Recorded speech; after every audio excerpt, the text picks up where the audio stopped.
Dobra, stream na ostatnią chwilę, proszę bardzo, akurat jesteśmy.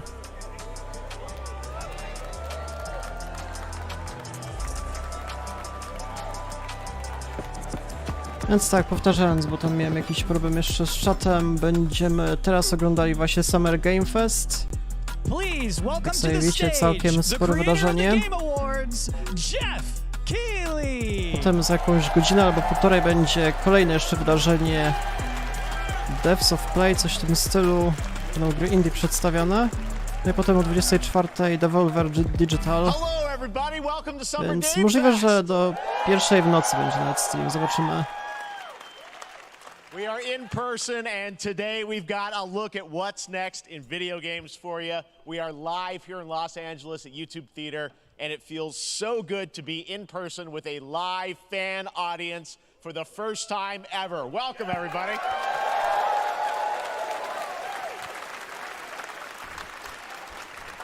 When I started Summer Game Fest back in 2020 from a spare bedroom, I never imagined it would grow into this. Today, the video game industry has come together to show you what's next. This is a cross-industry showcase, meaning no matter where you play games, I hope you'll discover a new game to put on your wish list.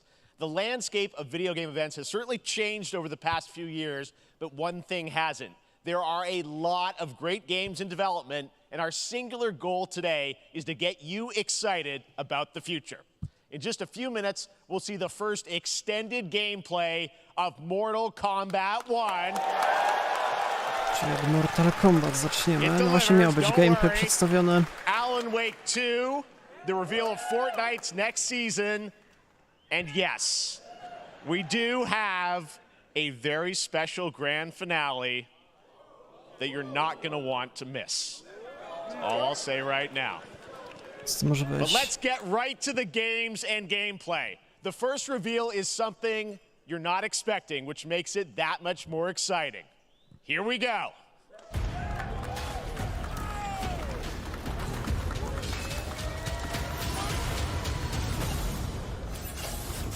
Ubisoft. Our kingdom is cursed. The prince has been kidnapped. Jest Prince of Persia, and taken to a forbidden land.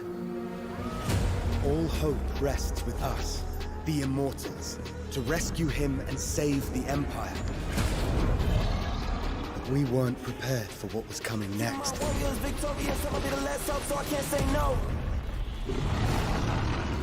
Then again, Bohatera akurat nie znam, ale klimaty niczym Prince of Persia. Witam serdecznie pierwszą osobę.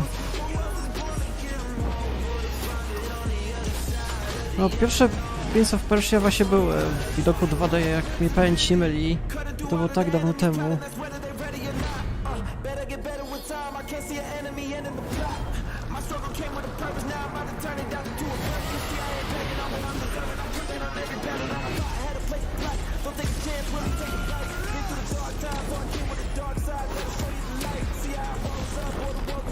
Więc Ubisoft zaczyna z grubej rury. Całkiem nieźle się to prezentuje.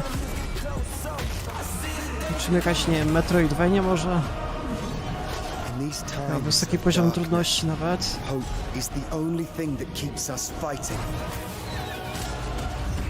I will fulfill my destiny and save the kingdom. No tak, Prince of Persia The Lost Crown. Okej.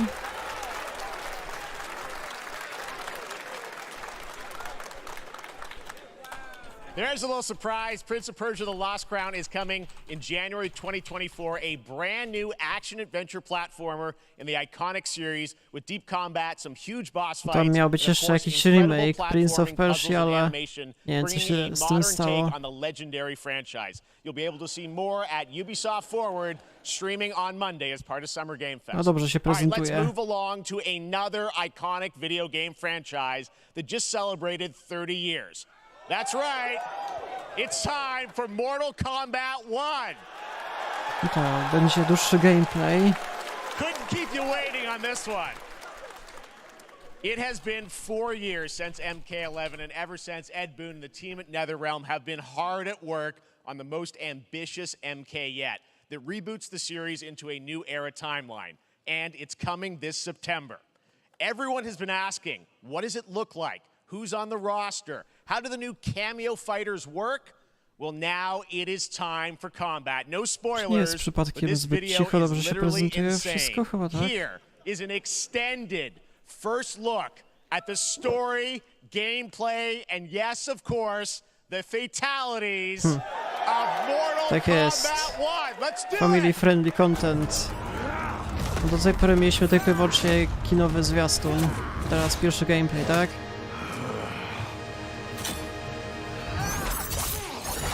I have had enough of you. Then go before I put you down. Fight!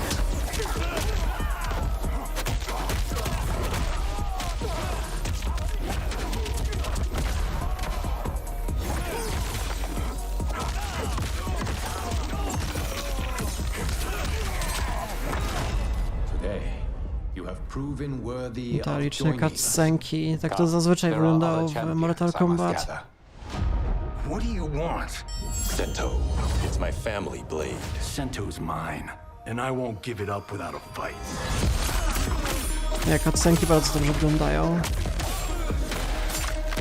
Wszystkie wnętrza, areny.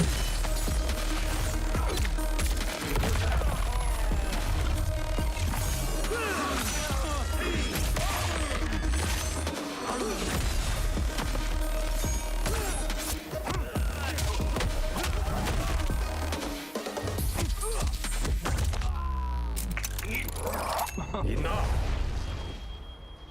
Okay, let's go back to one here. Who are you again? Lord Liu Kang, protector of Earthrealm, god of fire.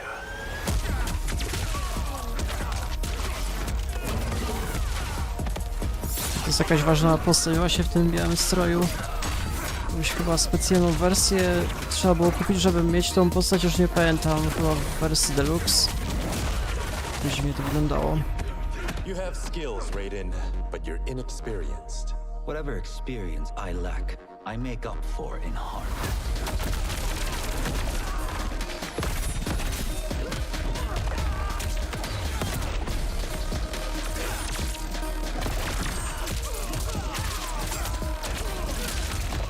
Ja, graficznie bardzo dobrze to wygląda. Wszystkie areny, kolorystyka.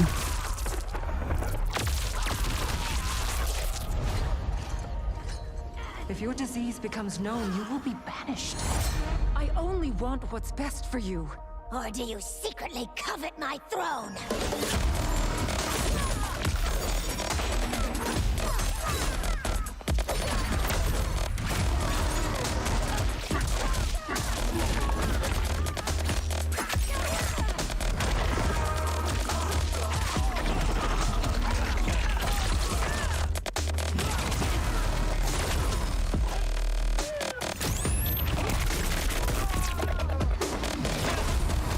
Tak, czyli możemy jakąś inną postać jeszcze wezwać czasami. Ja osobiście już, kurde, kiedy ja grałem w Mortal Kombat? Jakieś starsze odsłony, dawne. Jeszcze pamiętam rozgrywki.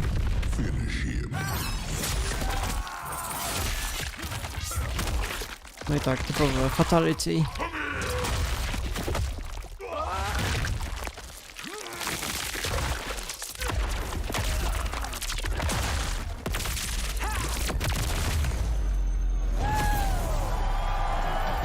No to już była data premiery chyba we wrześniu, tak?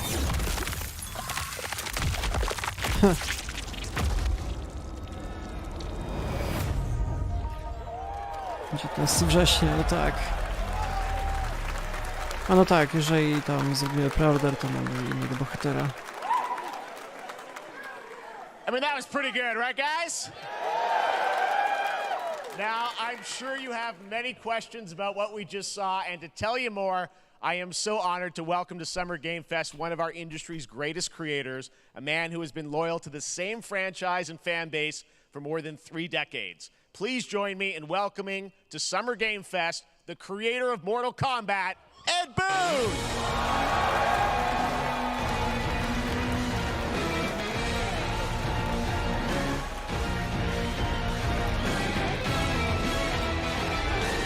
Congratulations. They love you. All right, well, Ed, first of all, thank you for that incredible world premiere. We got to see all the gameplay of MK1, and everyone just wants to know more about this, because first of all, this is it's MK1, right? It went from 11 to 1, so tell us about this. Is it a new timeline? Yeah. I don't know how many people have seen the ending of Mortal Kombat 11. Liu Kang basically was kind of graduated into, like, you know, a fire god, right? And he created a brand new universe. And this universe, this is why we're calling it Mortal Kombat 1, is because this is the beginning of a new timeline. A number of these characters you've seen before, but they're told in a completely different story. And so Sub-Zero and Scorpion are brothers now, and there's all these things that were rivalries before are now allies, and so mixing the whole thing up. So we're just kind of rebooting, and that's what the 1 is for. Well, it looks Że ktoś grał w 11, to ciekawa sprawa. gameplay, the cinematics, zupełnie nowe uniwersum, nowe wydarzenia. Powrót do the thing we got korzeni. to talk about are these cameos, because we saw some pretty amazing stuff there. Now, so tell us, how does that work? You have your sort of your main, character that you'll pick, and then I know you also have a separate kind of cameo menu, so you pick sort of a pair when you start the game? Yeah, normally in a fighting game, you'll see a roster, basically, where you select your character. After you do that, there's a second roster of characters, which are a whole new, completely different fighters that are the cameo fighters. And these fighters actually, they will join the fight, but they... A lot of blank squares there. Yeah, so it's kind of like, imagine yourself with Sub-Zero, but you have some of Jack's moves, and you can call him out. You can do it multiple times, as you saw Tak, in the gameplay. to było w innych bijatykach, so to wiem. you can basically combine these two characters. Że ogólnie gramy jednym bohaterem, ale możemy wezwać drugiego czasami. And that's where you see, ruchu. that's where the player's kind of imagination comes in, and they can actually customize it for what they like seeing, the best team-ups. Well, so how does that work? So you're in gameplay, you have your Właśnie dużo interesujących jednak wychodzi. Niebawem bijatyk, mamy właśnie Mortal Kombat 1, Tekken, to już wyszedł w zasadzie, tak? Kilka dni temu. Tekken 8 jeszcze i push that button with towards and it'll do a od different move. Riotu Push it with jeszcze down, it'll do a bijatyka. different move. And so the combination... To wygląda so you jednak. can bring them in a combo almost. Exactly. And you see there's like a meter up on top, which is basic. That'll limit it, so you can't obviously fire them indefinitely, but you can call them pretty much whenever you want, and they have, like in the middle of a combo, they'll have a lot of basically a whole arsenal of their moves. So Sonya saw come out there. Sometimes you'll see them appear twice in there. So time-based, they come out, and then Możemy na obviously górze as you go zaobserwować through, you revealed some of them there, but is it a different set of characters that'll be in the cameos? Are there some repeats from the main roster? How will that work? Yeah. Some of the characters are going to be available as cameos as well as the main roster fighters. You can play Sub-Zero with Sub-Zero, right? you can same thing with Scorpion. But a lot of our cameo fighters are kind of like nods back to our first game. So you'll notice Sonya and Kano and Jax are in their kind of older costumes.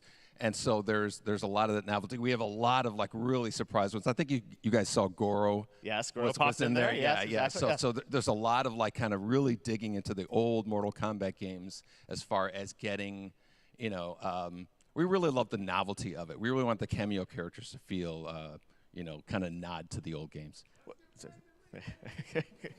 Well, speaking of not the old games, let's talk. You confirmed, I think, or at least known, that Jean-Claude Van Damme is actually going to be in this game as Johnny Cage, right? Is that true? Yes.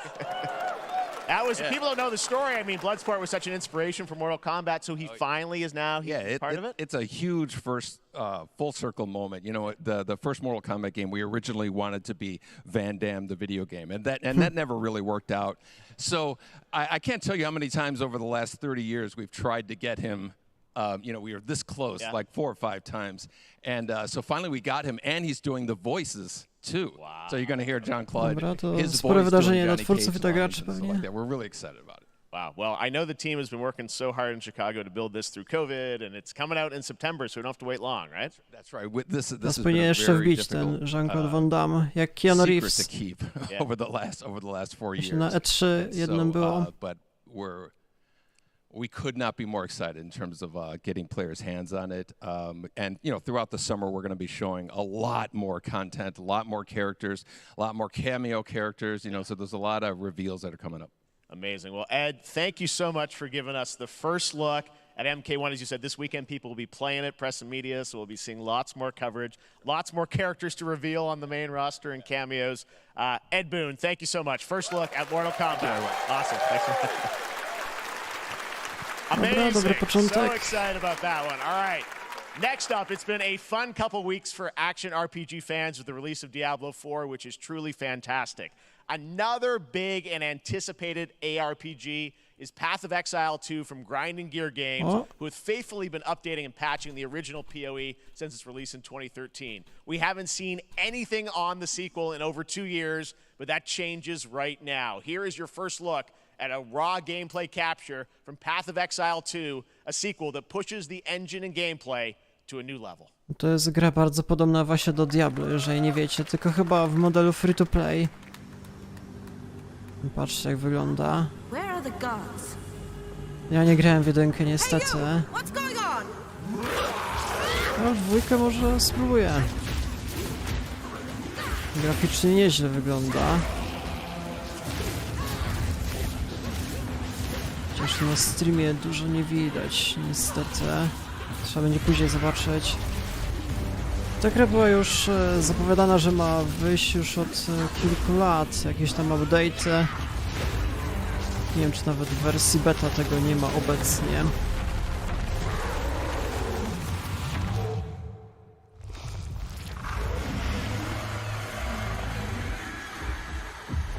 Ale stwory, proszę bardzo.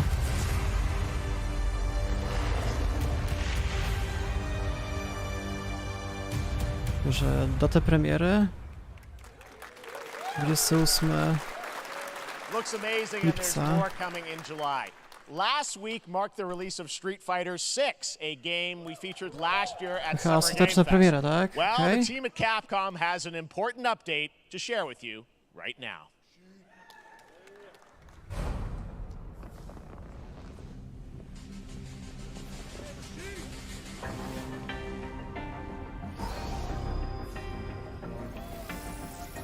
Street Fighter, robotyczny skin.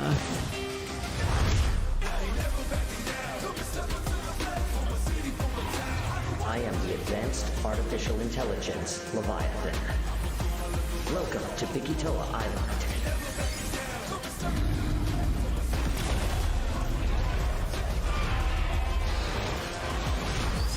Zaraz, o co tutaj chodzi? Walczymy na dinozaury? Nie wiem. Może jakieś inne misje? No właśnie nie grałem wszystkie, nie wiem. Co się tutaj wydarzyło? Exoprimal, połączenie. Exoprimal to inna gra od Capcomu. Strzelanka. 14 lipca wychodzi. Też na Game Passie. I'm guessing Ryu from Street Fighter facing off against a dinosaur probably wasn't on your bingo card for today's show. That Street Fighter Cross Exoprimal collab will launch in the fall with the game coming out on July 14th. But guess what, guys? That may actually not be the craziest collaboration on the show today. Check this out. There's nothing more powerful than imagination. Jest Alan Wake.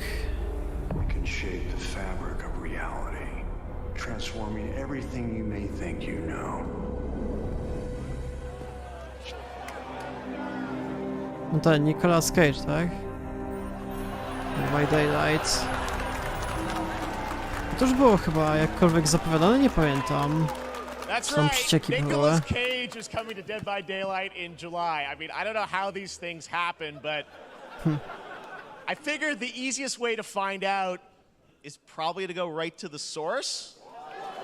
O kurde, Nicolas Cage bije. Creative choices have earned him an Academy Award and a few memes on the internet across more than 4 decades of incredible films. Please join me in welcoming to Summer Game Fest, Nicolas Cage!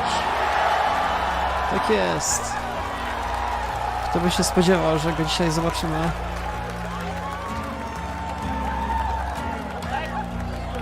Thank you, everybody. Thank you. Happy to meet you. Nick, I gotta say, welcome to the video game world. Oh, wow, yeah, thank you. I'm so happy to be invited to your very, very cool club, everybody. Finally, I mean, I gotta say, this is such a crazy, unexpected collaboration. I gotta understand, how did this come back. I mean, some people be like, oh, maybe he'll show up in Fortnite. Maybe he'll be in a Hideo Kojima game. But Dead by Daylight, I mean, how does this happen? Well, it's a museum of horror, right? Yes. And when I make movies, one of my favorite genres is horror. And in this, and in that genre, there's a character, a murderous ghost named Sadako, who I think is amazing. And she made an appearance in this game, so that was good enough for me. Okay. Yeah, I mean, that's what's fun is you're playing one of the survivors in this game, and it's cool that, you know, it really is this museum of horror. Michael Myers, you said, all these different characters all coming together. And you play yourself, or who do you play? So I play this heightened, exaggerated version of a film actor named Nick Cage. He's going to a location thinking he's making a movie, and instead he wakes up in the fog. And in the fog he's surrounded by crows and serial killers, and it's rather amusing. And there's something about it that I think as a survivor is like a bonding experience. It's a bit like twórców gry Scavengers, więc pewnie multiplayer, a druga single player z podejmowaniem decyzji od play. And so that was a large reason for wanting to do it as well, that feeling of bonding with your friends. Until Dawn and you're fully stworzyli. in for this. I know we heard your voice in there, so you recorded lines for it and everything? See, I want you to know when you're playing the Nick Cage survivor, I even have, when you're choosing your skins, I even say, always remember to dress to match your talent. I want you to know that you're with me, that we're one, that we're fused. And so it was important to me that everything I do, everything I say, from the scream to the grunt, down to the most minimal, exasperated expression of a sigh, whatever it is, it's my voice, so that we are fused. All right. Fully method, Nick Cage. I love it. I mean, this is so fun. This game, as you said, is such an awesome kind of, you know, collaboration with so many different characters. For you, I mean, how did you find out about Dead by Daylight? Do you know much about the video game Somebody world? very important in my family is a Dead by Daylight enthusiast, and that really put the hook in, pun intended. See, Dead by Daylight to me was an opportunity to branch out. I've never been invited into this space before. Yeah. I'm always looking for new adventures. So this to me was like, wow, I can make a whole new audience, meet a whole new audience, and branch out and go on this Dead by Daylight adventure. I didn't say, it took me nothing but a split second to say yes. And speaking about split seconds, excuse me, what I noticed, excuse me, sinuses, allergies. What I noticed was that every move you make when you're doing this, when you're in the gaming space, it's timed down to the split second. It's a very immersive experience when you're acting out in this space, because every move, every grunt, every sigh you make has to be timed perfectly with the gamer's moves. So that was something that I learned from this, and I'm always looking to learn something. Well, we love having you in the video game world. We want to see Nick Cage in more games. So Thank you. Thanks, guys. Nick, thank you so much. Hopefully the first of many. Nicolas Cage, great to see you, man. Awesome. There you go. Lock it in. No to ciekawe zaskoczenie, mało pewnie ktoś się spodziewał. Nick Cage in Dead by Daylight. The chapter officially comes out on July 25th on PC and console, but PC players can try it earlier by downloading the player test build on July 5th. No cóż, do tej pory w zasadzie było tylko i wyłącznie jedna nowa gra. Prince of Persia na samym początku była przedstawiona. A teraz mamy Nick Cage, nowy bohater. Patrzcie, jak niszczy.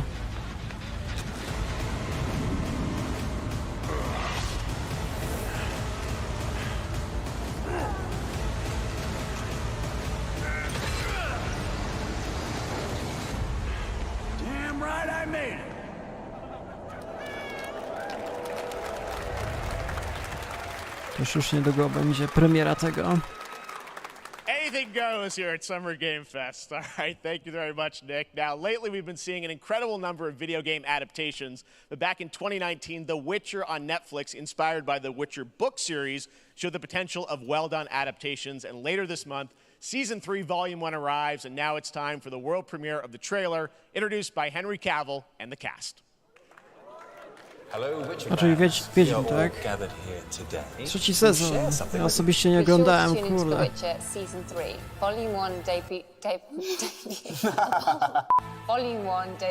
Chyba na samym początku miał dobre oceny, a później nie wiem, jakieś gorsze chyba, nie pamiętam.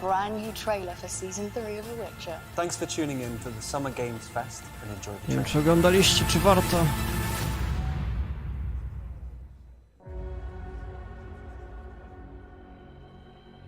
Neutrality. It won't get you a statue. Względem klimatu oraz widoków bardzo ładnie zostało wykonane.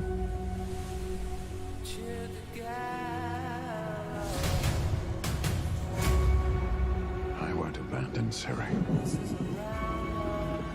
Neutrality has consequences too.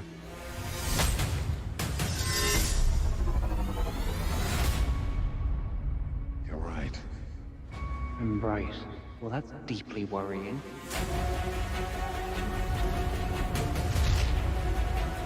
Everything that's happening. Wszystko super ostro wygląda, to chyba w 4K było nagrywane.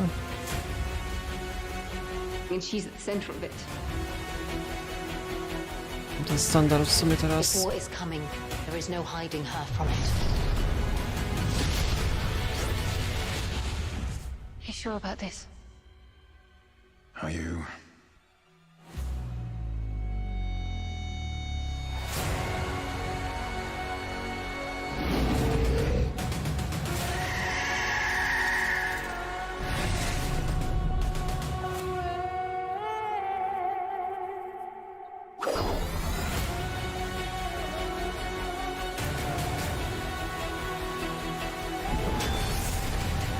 History has a way of repeating itself.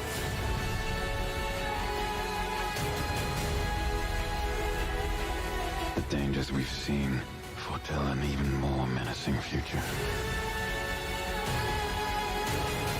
For the first time, I understand real. Ja osobiście dużo serialów akurat nie oglądam, więc do końca się nie znam. Ostatnio jaki widziałem na podstawie gry, to ten na HBO The Last of Us bardzo dobrze się jednak zaprezentował. No, może warto było jednak Wiedźmina zobaczyć. Nowe sezony właśnie wychodzą. Czy to jest jakieś długie? Nawet nie wiem. Czy oglądaliście? Czy warto? Fangs. Just like a boatload of fangs. All up in your business.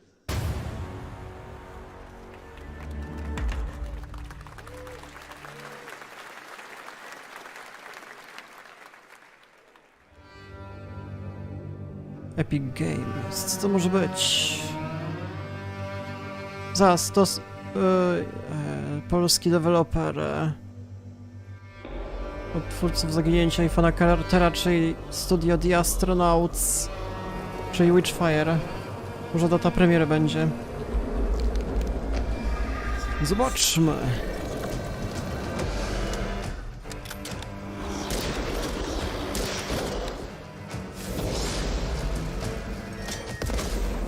No, witam serdecznie nowe osoby. No, stream będzie jeszcze trwał całkiem długo.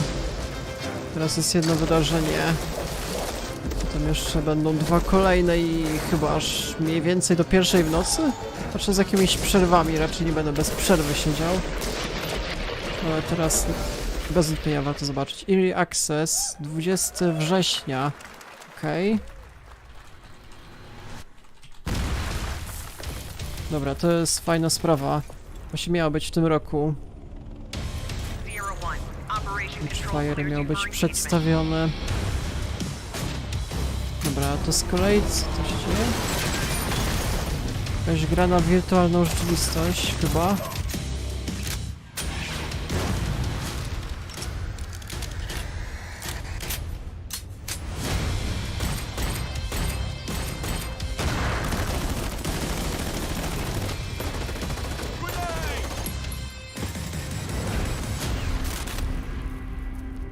Ja do tej pory jakoś niewiele gier mnie przekonuje na wirtualną rzeczywistość, żeby sobie kupić. Tak naprawdę jest jedna gra i to jest Half-Life Alyx, ale to jest niewystarczające.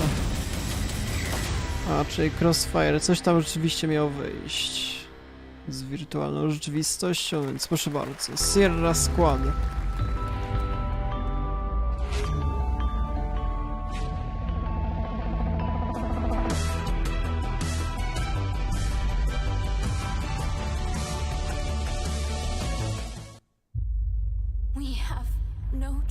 A to Remnant 2.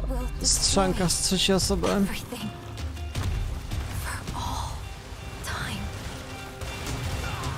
Jedynka była całkiem dobrze oceniona, a z dwójką jeszcze nie wiadomo, kiedy to wyjdzie, co się stanie.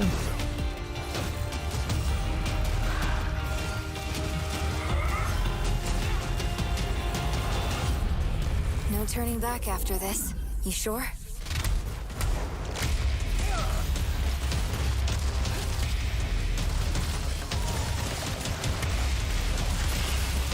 No do tej pory w sumie dużo się nie dzieje tak naprawdę.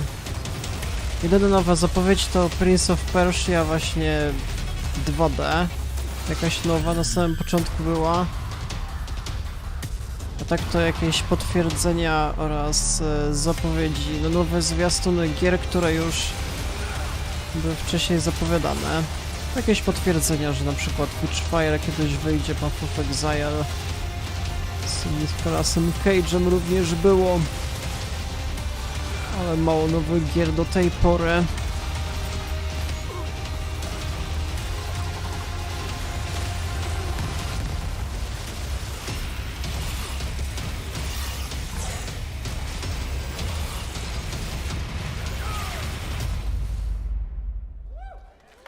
Zaraz, 25 już lipca wychodzi? Tak szybko?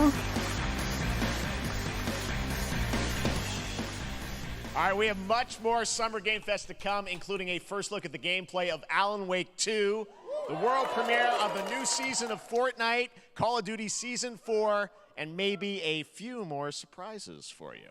As we go through today's reveals, use the hashtag gaming on TikTok to react to the news. And we want to welcome everyone co-streaming the show live on TikTok, Twitch, YouTube, and other platforms. For those of you on Twitch, we also have a special Warframe Twitch drop, a free Steinax Warframe for watching more than 30 minutes of the show. Now, speaking of surprises, another legendary gaming hero is set to return later this year in a brand new game built from the ground up in a style that I think is going to get this fan base and longtime fans of video games very excited. Here's another Summer Game Fest global game announcement. New thrills with a classic feel. Dobra, coś zupełnie nowego. Sonic? O kurde. Patrzcie jaka grafika.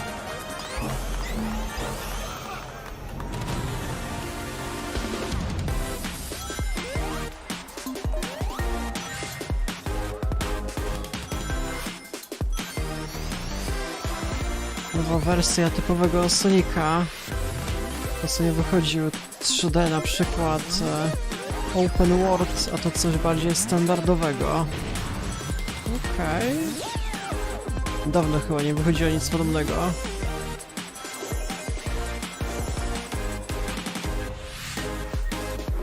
Jeszcze tryb kooperacyjny. Do 4 graczy.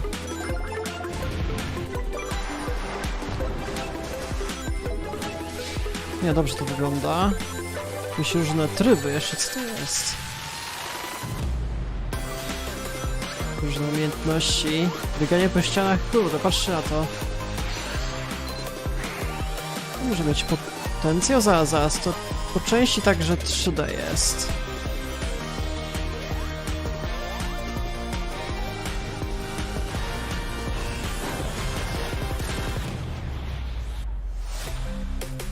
Sonic Superstars.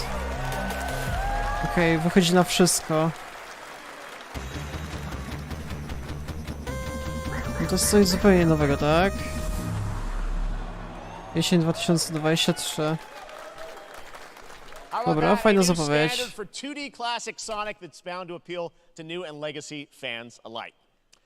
This past April, Honkai Star Rail launched, and as you're about to see, dobra, Honkai Star Rail, kurde, przepraszam wszystkich widzów na głównym kanale.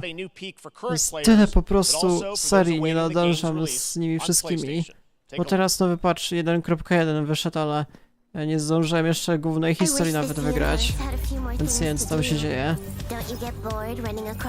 Będą kolejne odcinki już niebawem, to z pewnością będę nadrabiał fabułę. Chyba nowa planeta będzie, tak?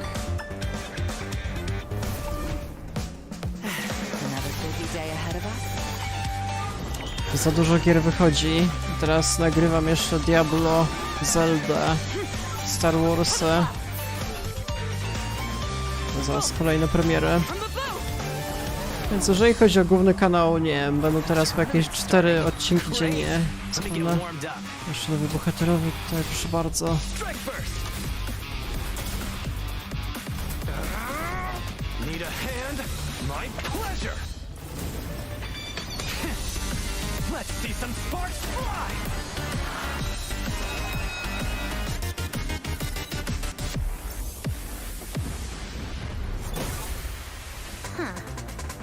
Never mind, I miscalculated. Can you let me have some fun this time? Time for a buzz. Excess speed, too slow. A to chodzi na PlayStation? Jeszcze nie ma na PlayStation? Nawet nie wiedziałem sobie. O, Lies of P, dobra, nowy Soulslike. Czyli datę premiery otrzymamy. Miał wyjść w sierpniu 2023. Teraz może dokładną datę poznamy. A to jest super ważna gra, tak dobrze wygląda.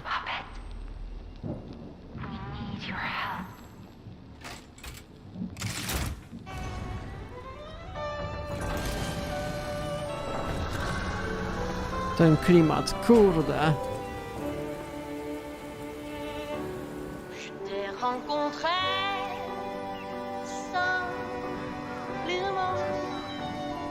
Po części taki, nie wiem, Bloodborne może powiedzieć. Czy trochę inna epoka. Belle Epoka się nazywa oficjalnie.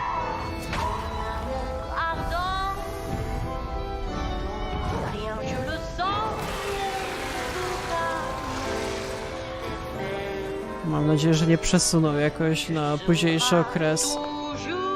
Sierpień to znakomity czas właśnie. A później tyle będzie jeszcze premier.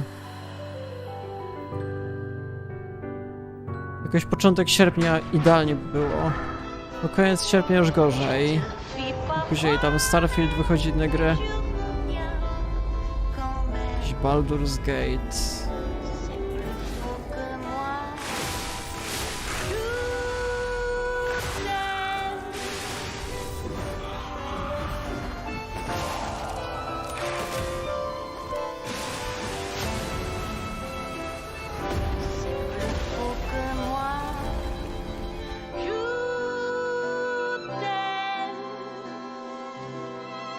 Listen, pal. Nice landing, but let's not make it a habit. 19 września, o nie! Demo? O kurde! That's right, a demo for Lies of P is now available across PlayStation, Wszędzie? Xbox and PC. O kurde, ale będę cisnął. Tak jest! Nagrywam odcinek na jutro. Z pewnością.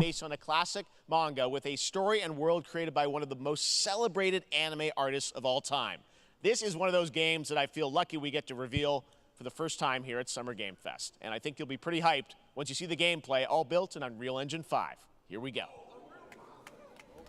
Gra powiązana z jakąś mangą Unreal Engine 5. Co to może być?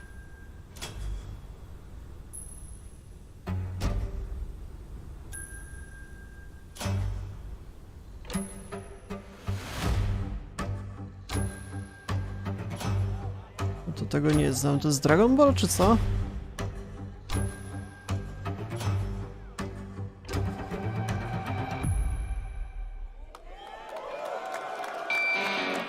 Twórca właśnie...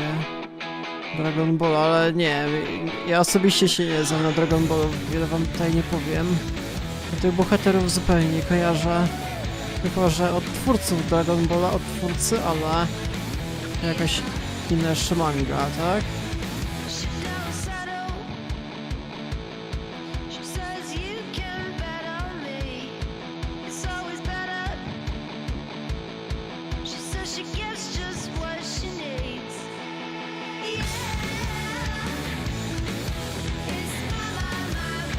Z mechami. Sandland?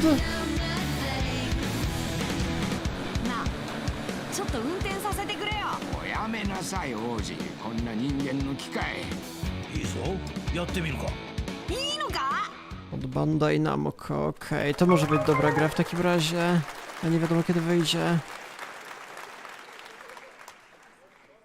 Sandland, get ready to become an unlikely hero in an adventure where you don't need to be human to save humanity. That's coming from Bandai Namco, and we're excited to see more of it soon. Independent games are such an important part of the industry, and one thing that's very important to us at Summer Game Fest is supporting those creators as well. After the live show, stay tuned for Day of the Devs from I'm8bit and Double Fine with some incredible indie game reveals. Now, one of the biggest independent publishers is Annapurna Interactive. And later this month, as part of Summer Game Fest, they'll be revealing a number of ambitious new projects. Let's see how many you can figure out in this little tease. Tam chyba Oxenfree. Dobra, to jest Stray. Nie wiem, co to było. Czyli oni mają jakieś inne wydarzenie, tak? Już nawet nie wiedziałem.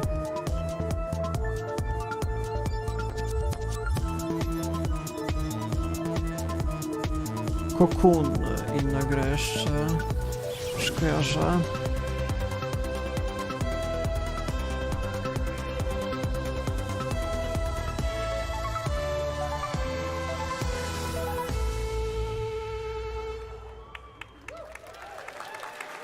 Okej, czyli 29. Kolejne wydarzenie, nawet w sumie je widziałem. What that was at the end. We'll find out later this month. All right, next we're stepping into the world of Throne and Liberty, a free-to-play PC and console MMORPG from NCSoft and Amazon Games with an always-changing environment, massive scale, PvPvE, and the ability to transform into creatures to battle across land, sea, and air. Here's a look at Throne and Liberty. To, że było wcześniej zapowiadane? NCSoft nie pamiętam. MMO jakieś. Jakiś czas temu przyglądałem się MMO niby, ale nie przypominałem sobie tej produkcji. Może to jakoś ostatnio było zapowiadane.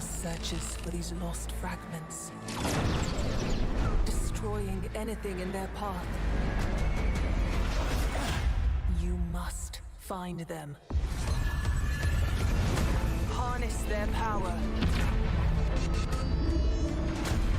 and put down this threat once and for all.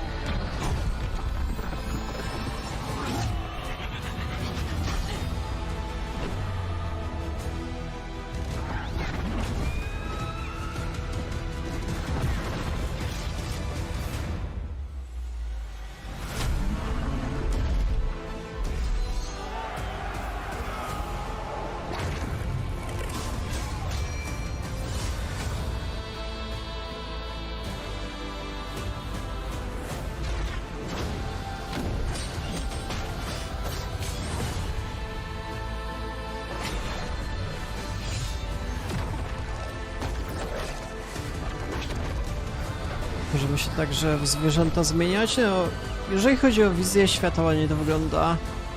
Kraina fantasy, wielopoziomowa. Interesujące widoki, krajobrazy różnorodne. Fajna sprawa.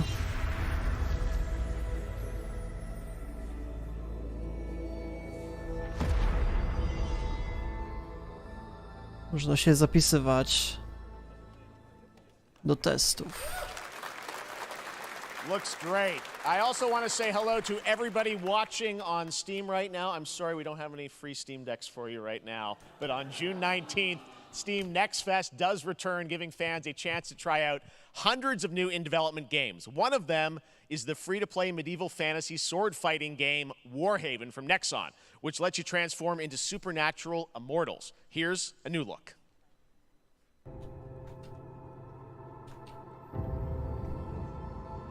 To był już z tego gameplay, zwiastuny przedstawione.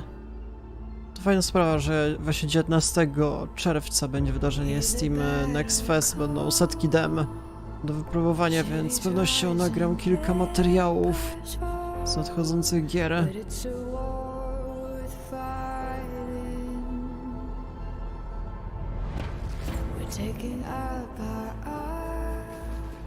To wygląda jak For Honor.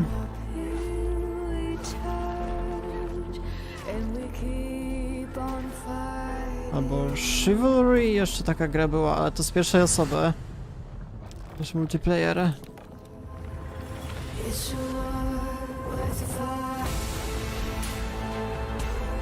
Tutaj mamy magów jeszcze dodatkowo. For Honor albo Chivalry to były bardziej realni bohaterowie. Bez żadnych druidów, magów. Tutaj więcej umiejętności i mniej ułożenia w realnym życiu.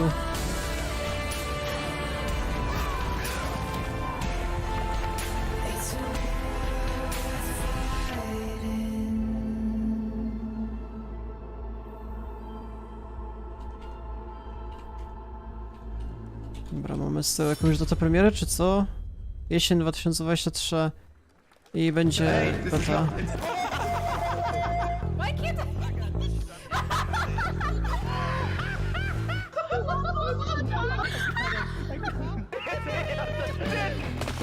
No to była ta gra, jakaś Animals, już nie pamiętam. Każdy Animals, rzeczywiście. Już chyba wcześniej wychodziło, czy tam było zapowiadane? Do tej premiery, no dobra.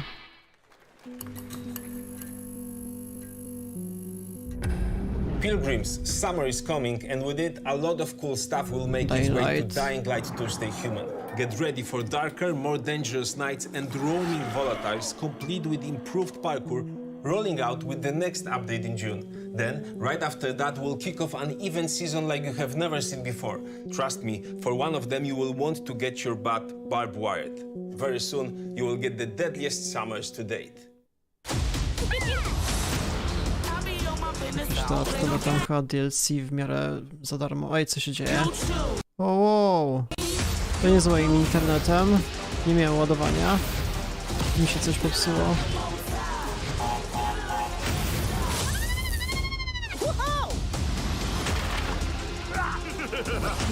I tam mam jeszcze nową grę od Crasha, polegającą na zbieraniu owoców. To taka bardziej z trzeciej osoby Reakcji. 20 czerwca, okej. To już było wcześniej zapowiadane, więc żadne większe nowości.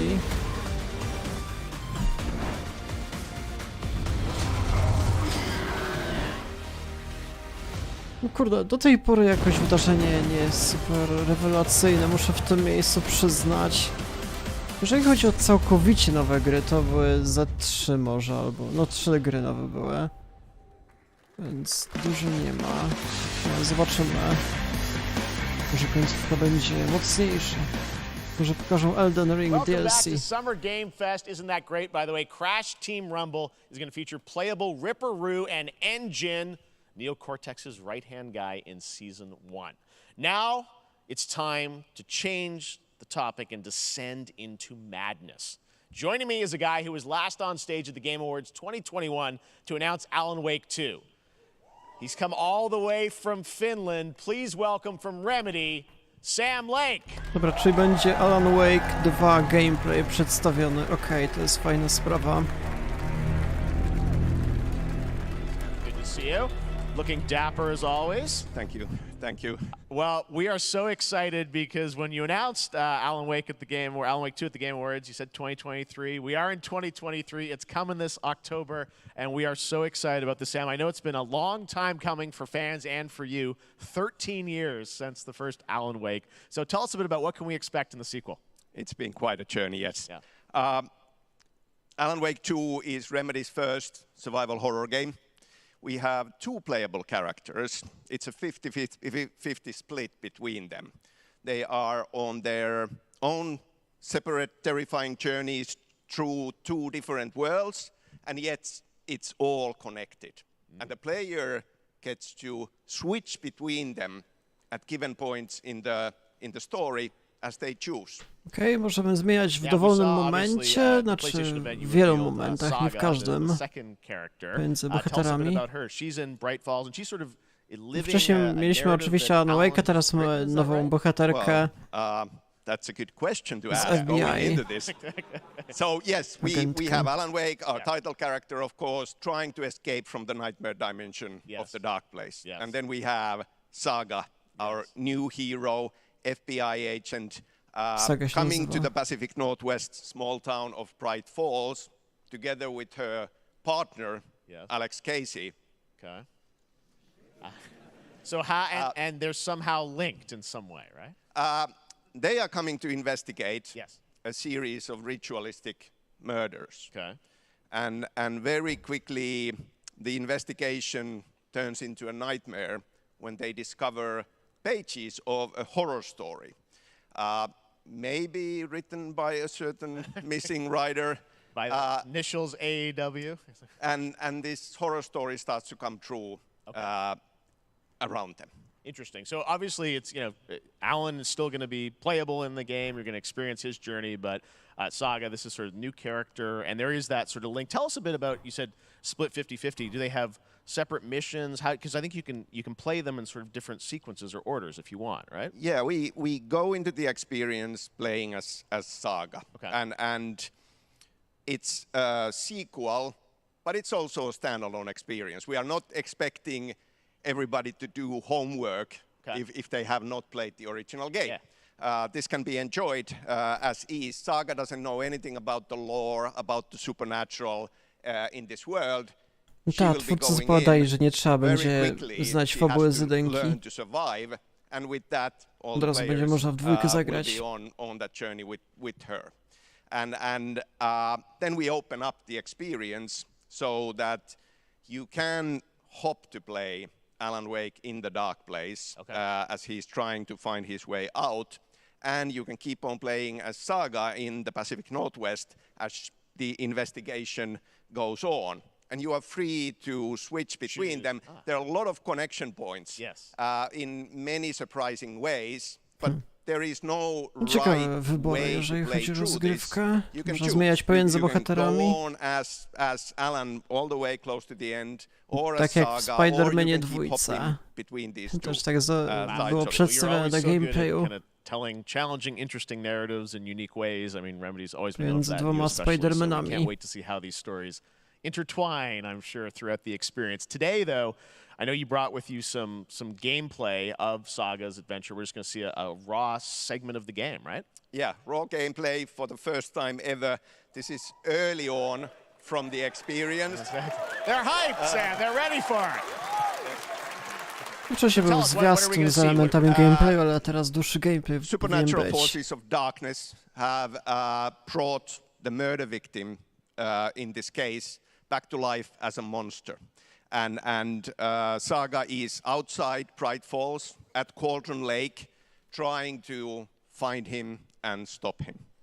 Okay, with that, let's take a look at raw, unedited gameplay from Alan Wake 2. Thanks, Sam. Thank you.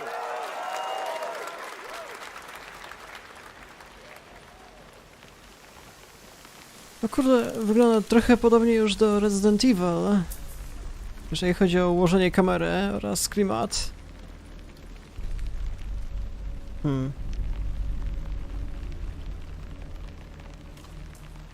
Nie wiem, czy HUD jest najlepszy w dolnym prawym rogu. Wydaje mi się, że powinien znikać. Jeżeli się nic nie dzieje, tak to zazwyczaj jest rozwiązywane w grach. Obecnie to drobna zmiana.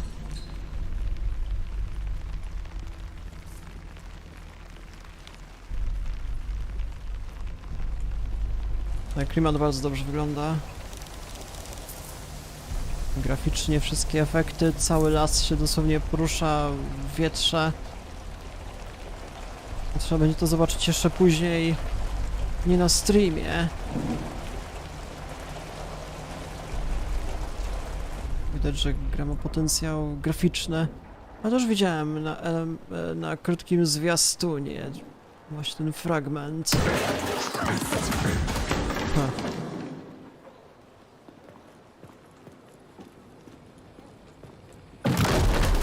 No właśnie, tak samo było.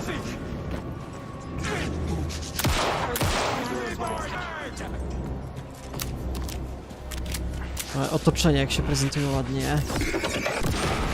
Wow. Za pomocą latarki? Takie wydęce.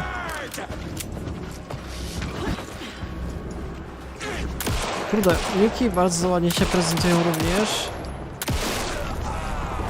Podobnie jak w The Last of Us Part 2.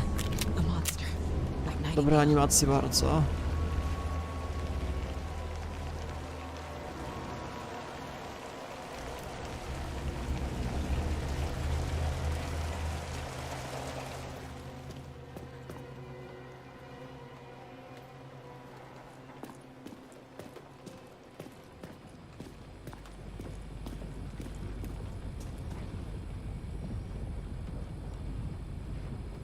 Można zbierać niektóre przedmioty, jakiś shotgun, apteczka na przykład jest widoczna.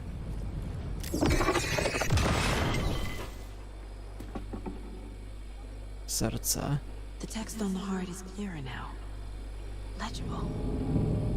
Z tatuażami serca?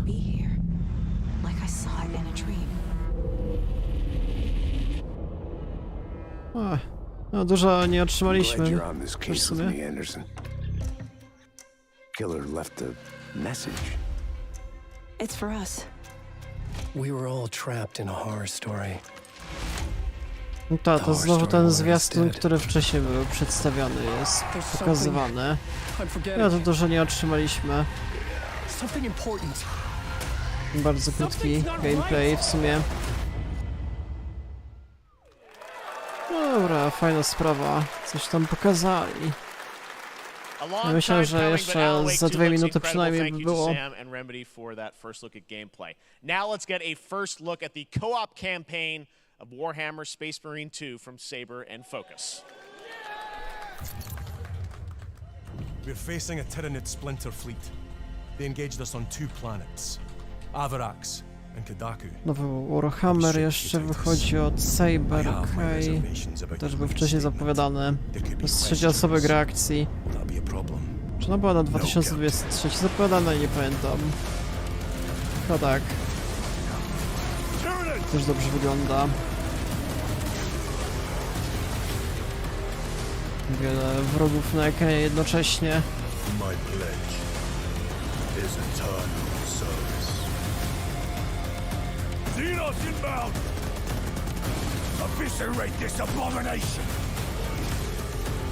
No czyli zbliżamy się, godzina już mam wydarzenie. Czy on miał 1,5 godziny trwać, nie pamiętam dokładnie. No do tej pory nie przedstawiono jakoś super wiele. W większości update'y do gier, które się były zapowiadane. Czy co, tryb kooperacyjny 3 graczy. Trochę tak jak w jedynce, jak nie pamięć się myli.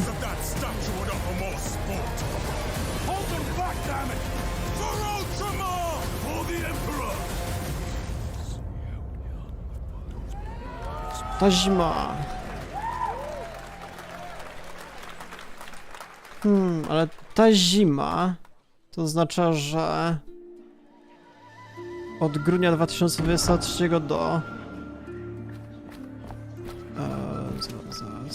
do marca, tak? 2024.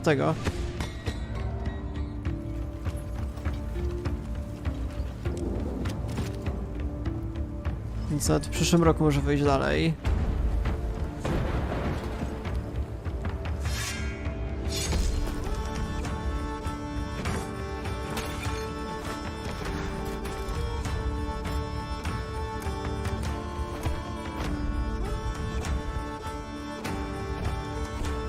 To z kolei wciamy się w króla.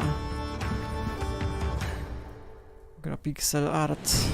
Pierwszy raz widzę jakaś gra indie.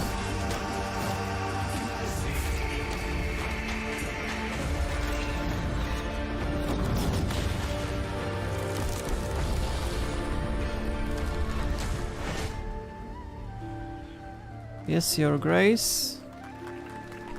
Okay.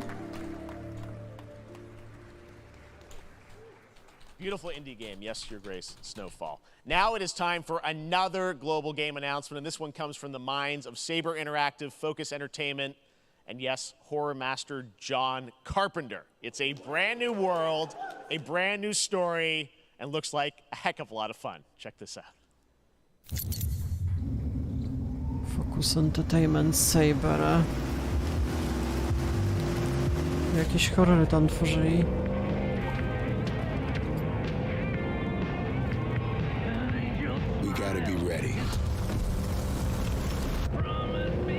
No Saber liczne horrory w sumie tworzył. I mieli ciche miejsce chyba zrobić. Horror, ale nie wiem co z tą grą dalej wychodzi.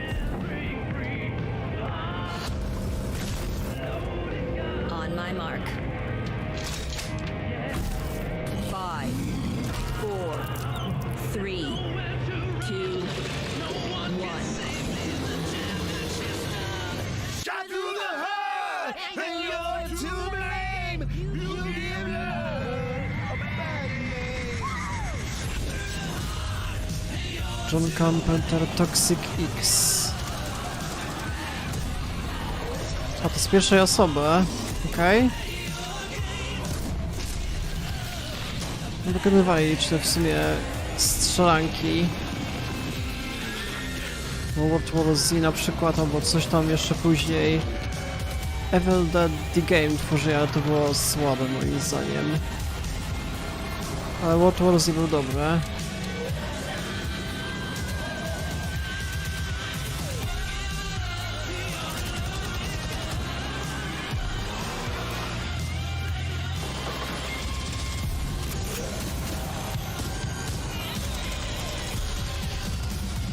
Co na razie pokazali w sumie niewiele. Z nowych gier to mamy nowy Prince of Persia, tam mamy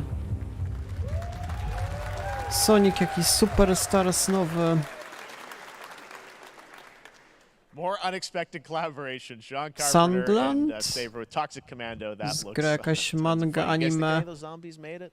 Lies of P jeszcze demo ma od teraz, od dzisiaj, to jest chyba najciekawsze. Baldur's Gate 3. And today, a new member is joining the cast. We're about to see the reveal of Lord Ember Baldur's Gortash, Gate. the commander Bo to of gra a jest w mechanical becie chyba army of i Steel w Watchers. sierpniu He's a albo second we antagonist wrześniu ma who is wyjść z voiced tego by a familiar name. finalna premiera.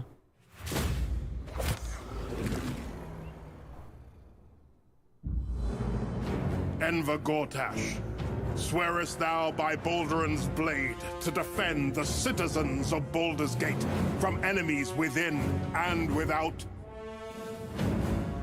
You are soon to witness the people of Baldur's Gate granting me complete power over them. A new age is upon us. Gods have mercy on those who would stand in our way. A mad dog understands the yank of the leash on the hand of its master, but it cannot be an equal. You can be my equal. No dobrze się prezentuje też ten Baldur's Gate, ale to również gra na dłuższy okres. Jeżeli to by wychodziło jakoś za miesiąc, to może bym zagrał, ale jeżeli to wychodzi wraz koło Starfielda przykładowo, za dużo gier wtedy będzie we wrześniu niestety. No bardzo ładnie to wygląda. Tworzenie postaci rewelacyjnie wygląda, jeżeli dobrze pamiętam. 31 sierpnia, to już chyba było potwierdzone w sumie.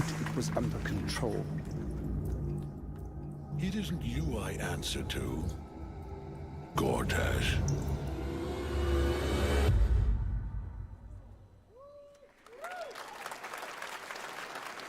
Baldur's Gate 3 is on track, Sven tells me still, for the end of August, and we can't wait to check that out. All right, this fall, Marvel Games and Insomniac are set to bring Spider-Man 2 exclusively to PlayStation 5.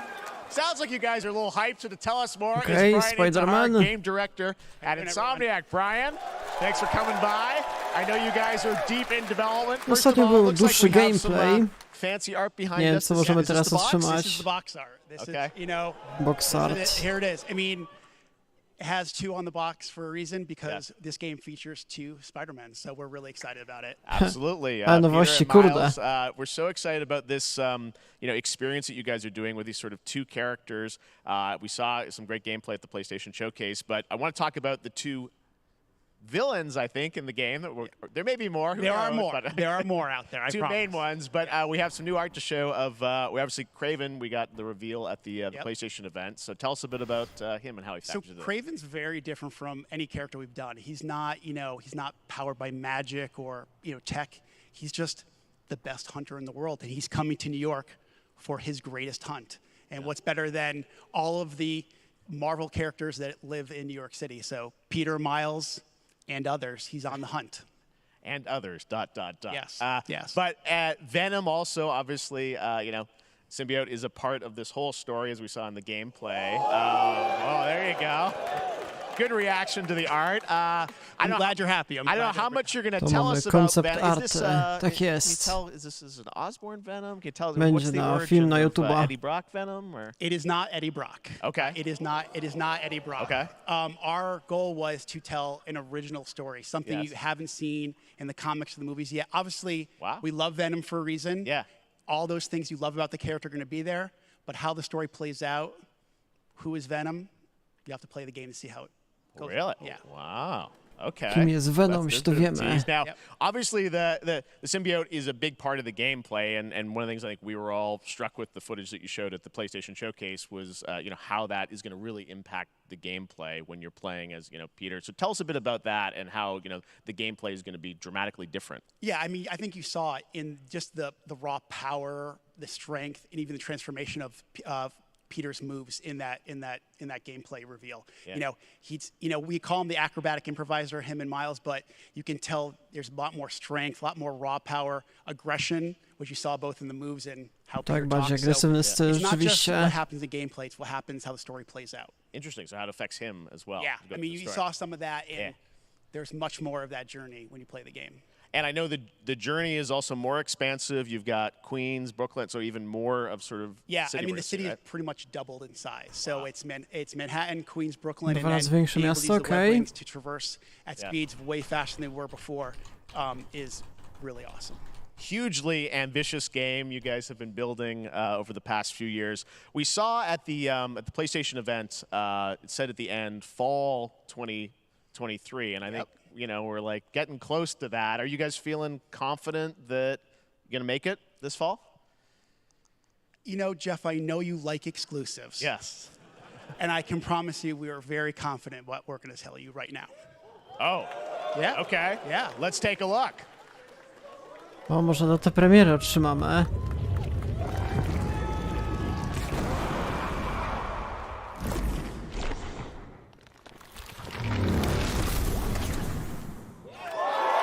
There we go. 20 październik, okej. Nailing it. October 20th. Spider-Man 2, exclusively for PlayStation 5. Got it. Awesome. Well, Brian, thanks so much for stopping by. Dobra. You got a lot of work to do. Październik już mocno się Wrapping up the game, and prezentuje. we'll check it out in October. Thanks, Brian. Trzeba będzie przez wakacje Spider-Many rozegrać. Now let's take a look at Pal World, a multiplayer open world survival crafting game where you can befriend and collect mysterious creatures called Pal, who can also fight. In other words, it's kind of like Pokemon with guns. And then we're going to look at the Land of the Morning Light, a new expansion to Black Desert Online, which recreates the mythical folktales from Korea's Joseon Dynasty, and some huge bosses too.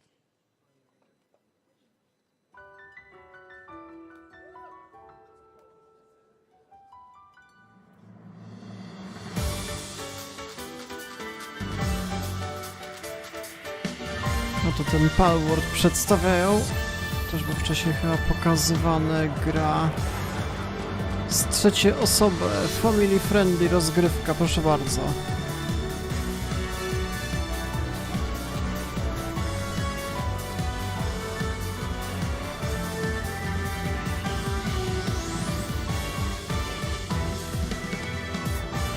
nie family friendly, a strzelają z karabinów najlepiej. Trochę nietypowe połączenie.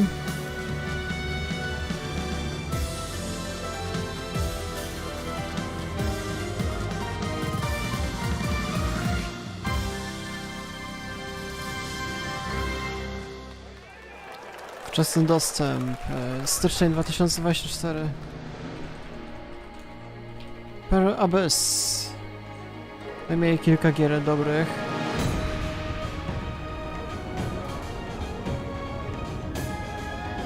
A co to jest, to nie wiem.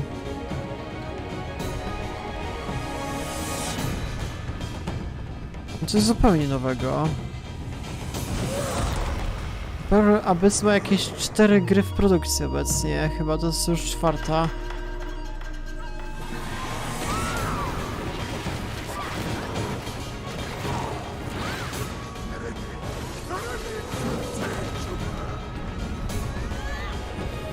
Oni mają Crimson Desert, mieli jakąś grę Plan 8 chyba?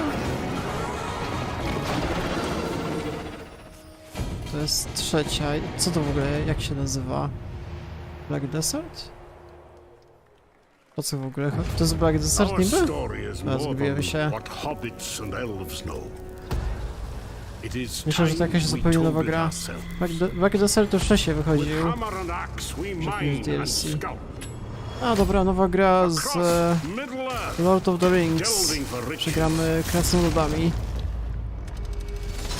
Była wcześniej przedstawiona. Return to Moria chyba, tak?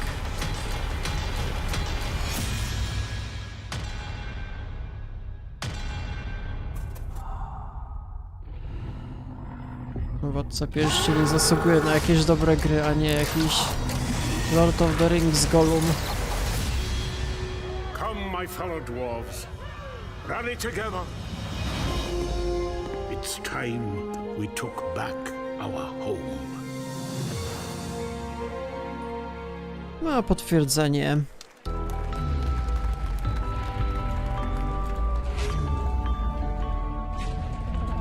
Jesień 2023, fajna sprawa.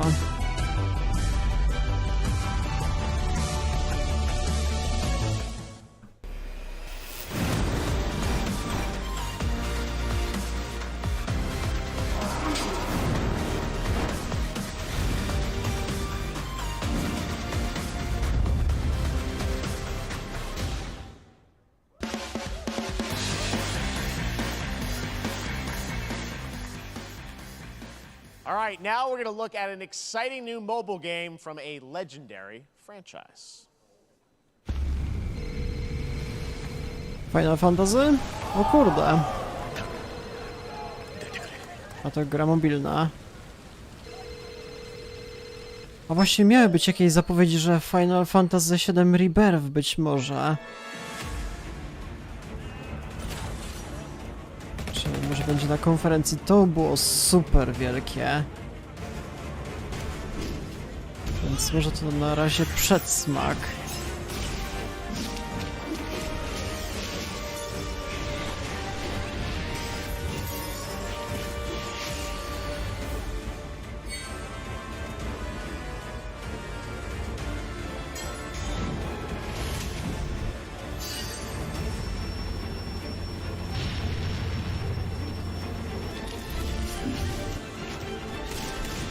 Wiele tych projektów właśnie z Final Fantasy VII powstaje, jakieś tam mobilne pixel art także.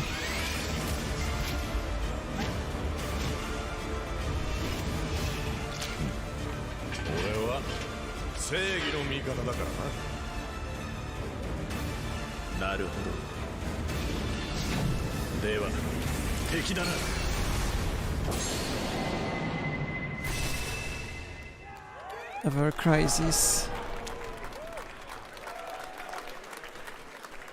Wspominałem już o tym kiedyś. For Final Fantasy VII Ever Crisis has just started, and users will have the chance to participate in an upcoming closed beta test. Now, speaking of Final Fantasy, Rebirth. No. Today during Summer Game Fest, DoorDash has your back. You can get a free burrito when you order from Taco Bell using the code GameFest. Plus, get the chance to win a Final Fantasy 16 prize pack. DoorDash, stay in your game. Koleś. Yep, we got you. All right. Now here's a look at a game we debuted last year at TGA. Banishers Ghosts of New Eden, the story of two ghost hunters in the haunted wilds of North America.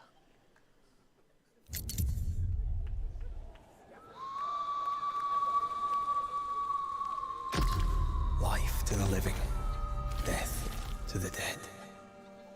Don't Not. No tak, oni nową grę tam tworzą. RPG. We are banishers. We end suffering for those who live.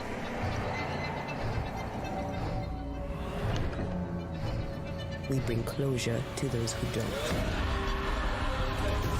I want us back, Red. Z twórców Life is Strange. Więc coś zupełnie nowego odtwarzają. Ciekawe. No w większości te gry, które są do tej pory przedstawione, już były wcześniej. No tak, mamy podejmowanie decyzji. Żeby zobaczyć, jak to w praktyce wygląda. To też na 2023 było zapowiadane wcześniej. Może dostaniemy potwierdzenie. Come out, wherever you are. Come on, show yourself. Red. Every bloody time.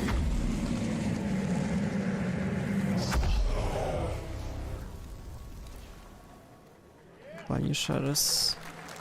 No tak.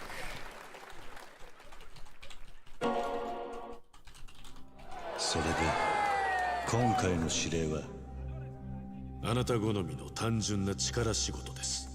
No to z kolei, nie wiem, Yakuza, kurde, nie znam. Tak przypomina mi się mniej więcej. 頼みましたよ。コードネーム上流。大丈夫か。 To miała Yakuza 8 chyba wyjść, albo coś w tym stylu. トラブル発生。車はまだか。 到着まで3分。何があった？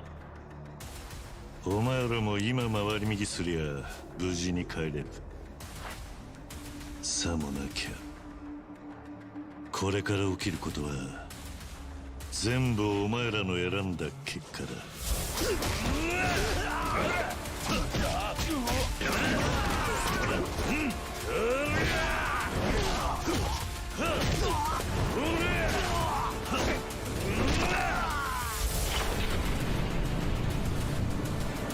Może to jest Yakuza 8 w takim razie.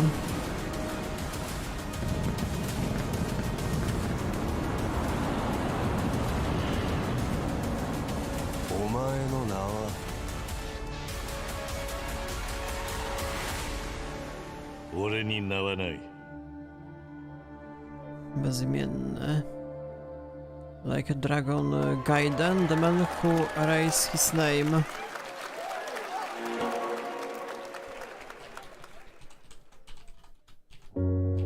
Good morning, Stanley. It is 7:32 a.m. I hope you have a productive day. Change username to just Stan. Adjusting morning wake up. Good morning, just Stan. Base to capsule 12. Come in. You there, Stan? Green across the board. Looks like we're good. Definitely a leak here, Tim. No to gra fabularna, że jesteśmy właśnie tym nurkiem. Też to było jakkolwiek wcześniej przedstawiono jakiegoś dobrego dewelopera, już nie pamiętam kto to był. 3 years, 2 months and 17 days. What sort of operation are they running down here? He shouldn't be here. Someone there? This doesn't make sense. Someone else down here. No. Dad! Are you there? Under the Waves. Mamy do tej premiery.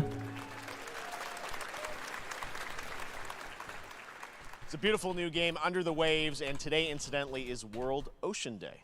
Fun fact. All right, next, Call of Duty. Well, there's a new Call of Duty coming this fall along with Warzone Mobile. Today we're going to give you the first ever look at Season 4 of Modern Warfare 2 Warzone launching next week. Here's your first look at Vondel, a new Warzone location with points of interest, including a medieval castle, a soccer stadium, and an To, bo tam chyba abandoned Call of Duty zoo. nie będzie w tym Yep. roku, tak? Jakieś All tylko inne happens, so sezony. check it out. Here you go.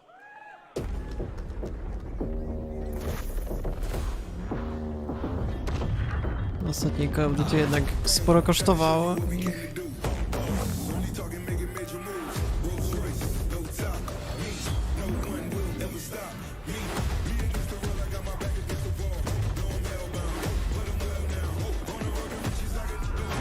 Nowy sezon, nowe mapy, proszę bardzo, i reakcji.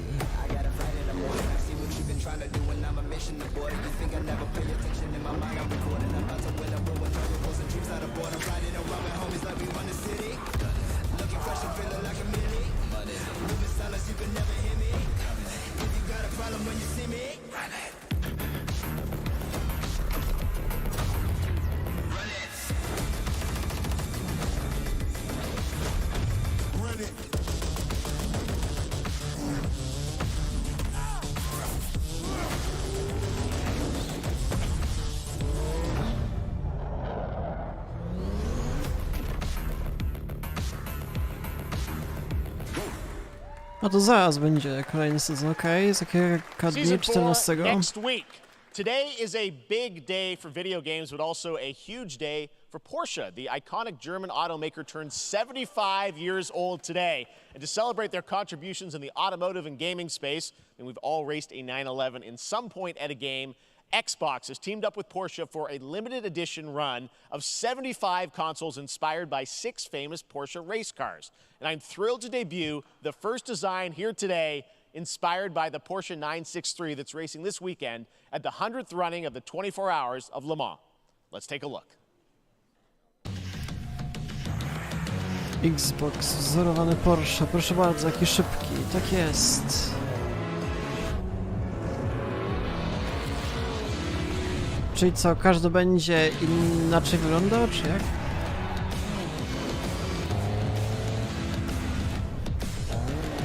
Dopiero będą dużo warte.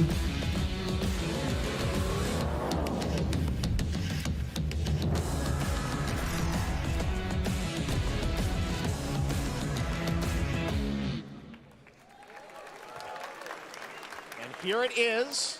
The Porsche Xbox Series X. These custom consoles are not for sale, but you can enter for a chance to win one right now at PorscheXboxSweepstakes.com. Można wygrać. Stay tuned for the Porsche and Xbox Kurde, ile to będzie warte, jeżeli by się wygrało. opportunities to get your hands on these special consoles. All right, next. Phoenix Labs are building the next great entry into the cozy farm sim genre. We all like a cozy game inspired by classics like Animal Crossing and Stardew Valley. Previously announced for Nintendo Switch, there's now some exciting news for PC players too. Let's take a look at Fae Farm. Fae Farm. Też tam gra była zapowiadana wielokrotnie. Days pass so quickly. Jest fajna sprawa, że możemy tam budować swój domek, ogród. A z drugiej strony możemy też wyruszać na wyprawy większe, jakieś przygodowe sprawy.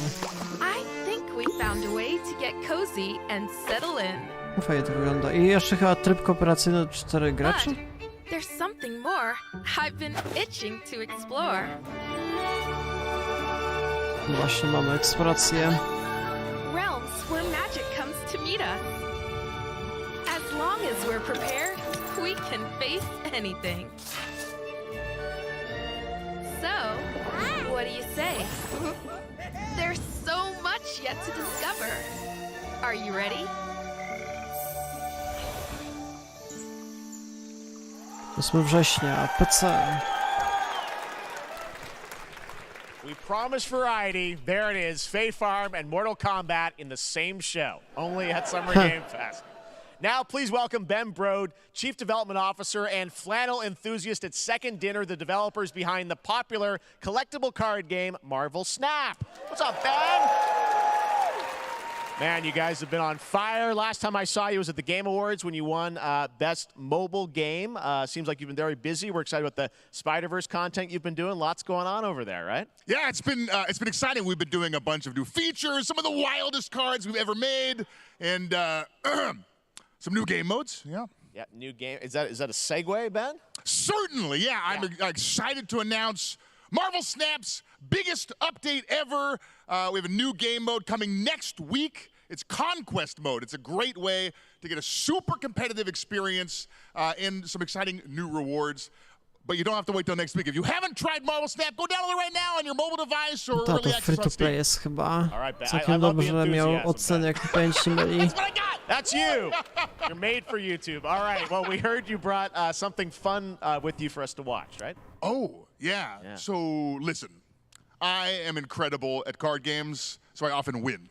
But some people, and maybe you've had this experience, Jeff, some people lose. Yeah. Hey, fair. And I like to think it's because they suck. No offense, Jeff.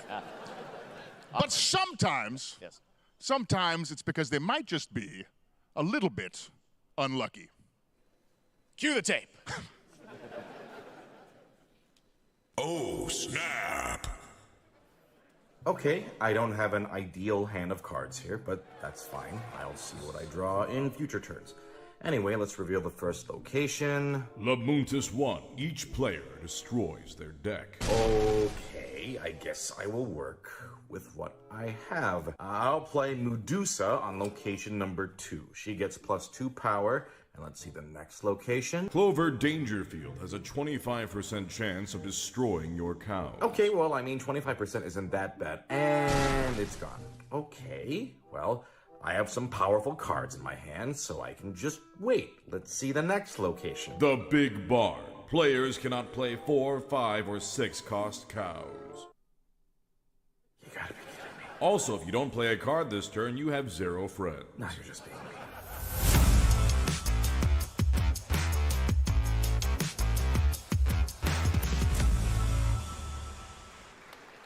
Still to come, we're going to look at Immortals of Avium from EA Originals and Ascendant and the world premiere first look at Chapter 4, Season 3 of Fortnite Wilds. Now, if you're looking for the smartest way to level up your gaming this summer, compare top credit cards side by side with NerdWallet and start maximizing your cashback rewards on everything from Wi-Fi to headsets. Now, here's a look at King Arthur Legends Rise, a new cross-platform UE5 game for mobile and PC, a Fantasy Squad RPG adventure that is available to pre-register today.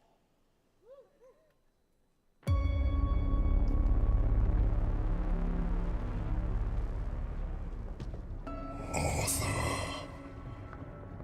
I have sacrificed everything to save your kind.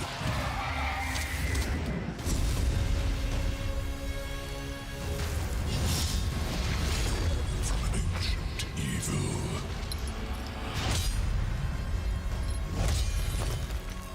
Fight with honor. Vanquish the wicked. And you may prove worthy of your legacy.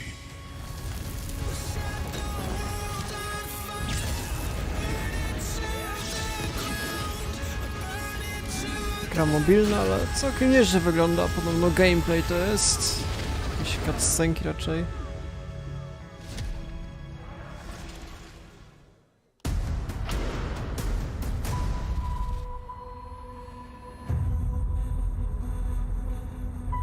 Wayfinders.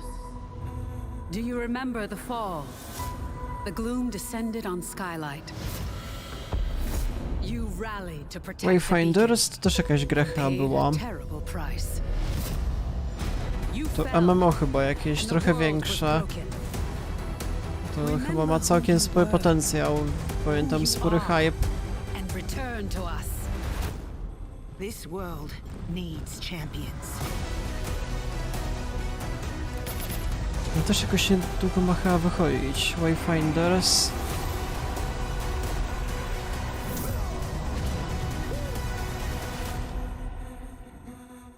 A nie, Wayfinder po prostu.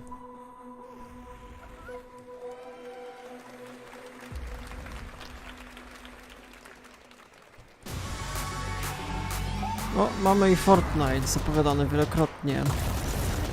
Patrzcie, jaka grafika jest teraz w Fortnite najlepsza.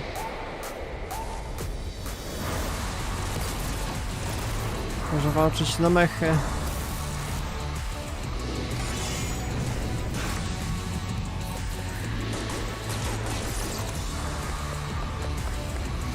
No to te nowe tryby w Unreal Engine 5. Unreal Editor for Fortnite. Już teraz dostępny. Steve, seriously, you don't stand a chance.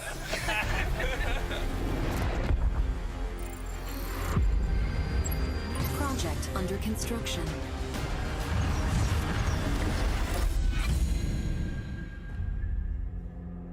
What did you say, guys? One more game? Good morning, scavenger. Scan your surroundings to retrieve and recycle anything that could be of value to Scavex.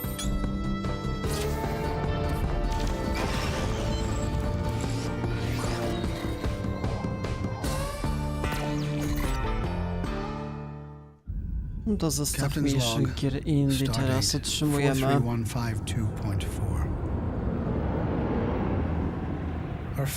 Długie jest, już w sumie show 1,5 godziny. Jeszcze kilka rzeczy miało być. Miał być Fortnite przedstawiony, nowy jakiś sezon chyba miał być. Jakieś zapowiedzi na koniec mocne.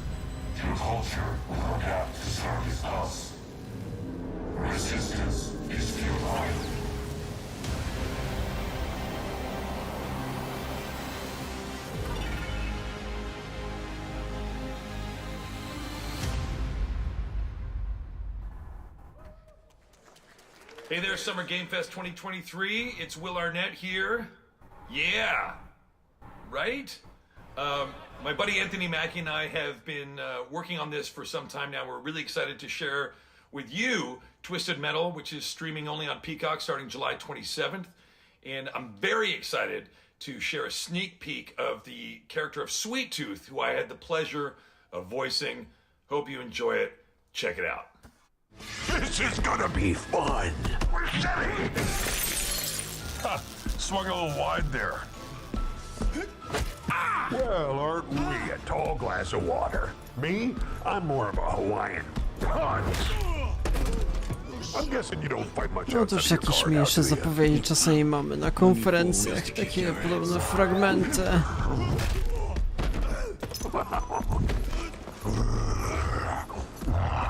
No zaraz powinniśmy w coś większego wejść. How about a little kill music?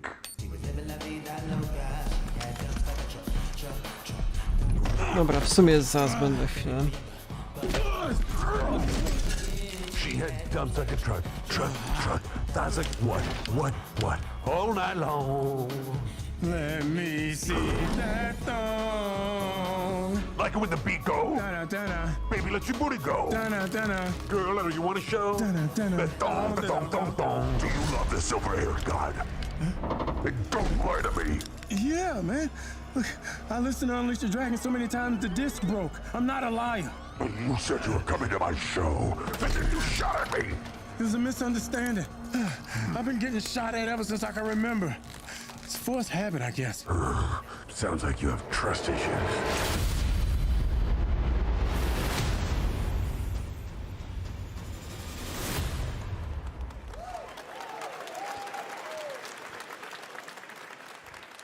Who hasn't dreamt of duplicating oneself in order to multitask? This new hack and slash game with a tactical twist allows you to do just that. Brought to you from France, here's the world premiere reveal trailer of Lisfunga, the time shift warrior, coming later this year to PC.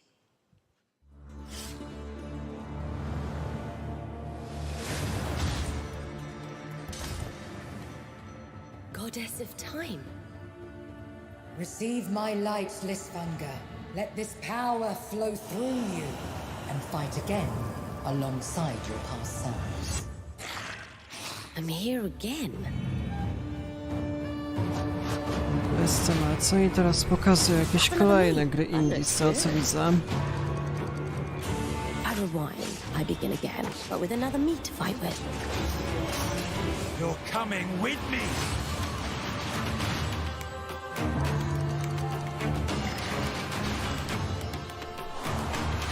O, jeszcze mam ostrzeżenie. W twojej transmisji wykryliśmy treści audiowizualne chronione prawami autorskimi. Transmisja może zostać tymczasowo zablokowana i najlepiej. Mam nadzieję, że mi streama nie przerwą, nie wywalą, ale chyba wszystko powinno działać. I can feel that there are more. Very cool independent game. All right, next up is a brand new IP from Ascendant Studios, a single-player, first-person magic shooter called Immortals of Avium. It's fast and fluid. It's an FPS in a fantasy setting, kind of like Doom with magic. It also has a great cast led by Darren Barnett as the main character, Jack, and he joins us now. Hey, Darren. Hey, guys. Great to have you with How you us. doing? Thank you. This is such a cool game, super high production value, spectacular gameplay. Tell us about the guy you play. You're the main character, Jack, right? Yes, I am playing the main character, Jack, as seen behind me. He's a battle mage that controls all 3 forms of magic, triple threat. He's brash, he's funny, but he gets the job done.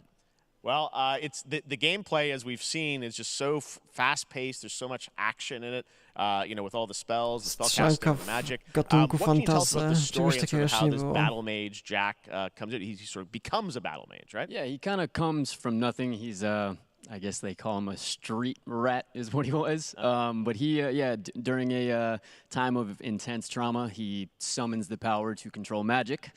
Becomes part of the Immortals, which is like the elite Navy SEAL squad of this world called Avium, and they are in the middle of an ever war fighting for the control of magic. Okay. You have a great cast. You, Gina Torres in it. Lots of amazing actors in this incredible, really high production value game that's coming out this summer. We don't have to wait long for it. And I know you brought something with you to share today, which is a gameplay sequence, which is one of the most epic sort of parts of the game, right? Yeah. So this is a wild part of the game. This trailer is going to be showing you the Immortals and myself confronting Sandrak directly, who is the top villain of this game, and trying to end the Everwar. And it's taking place in like one of the most badass levels of a video game I've seen. We're battling on top of a 400-foot mech in the middle of the ocean as it moves around. It's wild, so let's take a look. All right, let's take a look at some brand new gameplay from Immortals of Avium, which comes out this summer for PC, PS5, and Xbox. Thanks, Darren. Thank you. Strzelanka nowej generacji od EA. Tam wymagania jakieś porąbane były. Everyone that can fight already is. And we're still losing. No to chyba wszystko tej grze już jest wiadomo, jeżeli mi pamięć nie myli. Czy tam data premiery chyba była podawana. Welcome aboard, Immortals. What's our bearing, sir? North by northeast, 5 knots. Graficznie ładnie to wygląda. We'll catch him, sir. Z pewnością.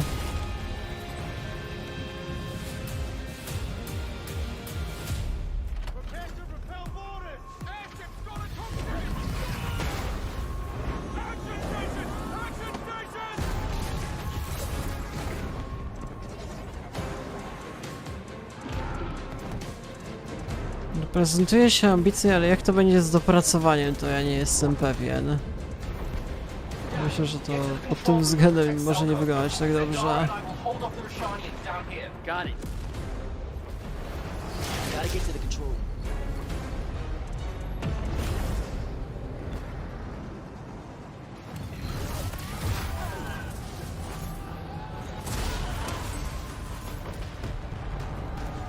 Zbieramy golda.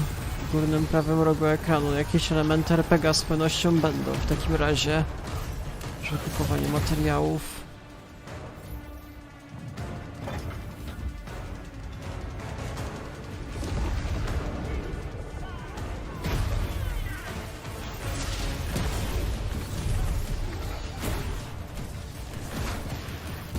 Ta konferencja składa się przede wszystkim z gier, które były wcześniej zapowiadane tak naprawdę.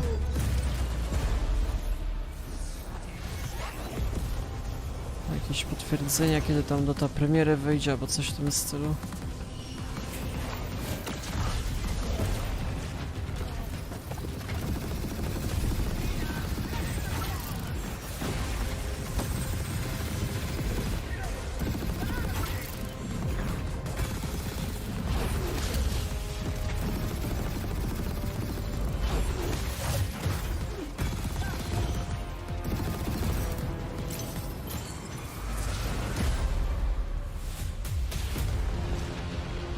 I want to be an immortal.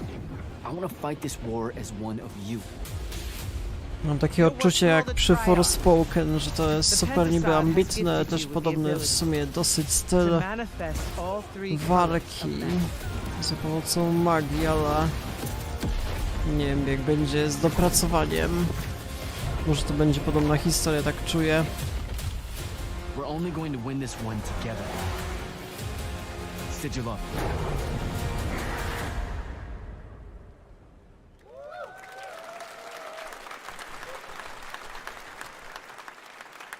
Love that we get to show you guys so much amazing raw gameplay today, and that game looks incredible. Coming out this summer from Ascendant and EA.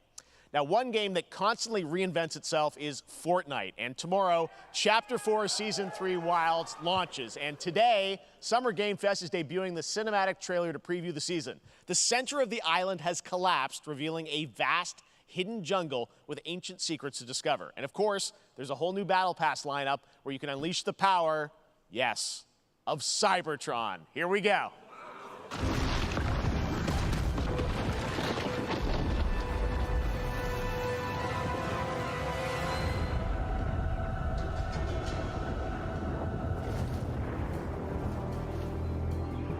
W sumie Fortnite dobrze się prezentuje po tym update'cie na Unreal Engine 5. Właśnie się zastanawiam, czy może sobie warto ściągnąć, zobaczyć jak to wygląda, bo ja kiedyś w to grałem.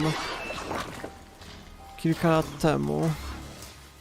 To teraz to lepiej wygląda, bo jeszcze są chyba dodatkowe tryby, że bez budowania. Bo budowanie, kurde, nie chcę mi się tam budować. To jest w moim stylu, ja wolę się strzelać. A tryby z samym strzelaniem mogą być ciekawe.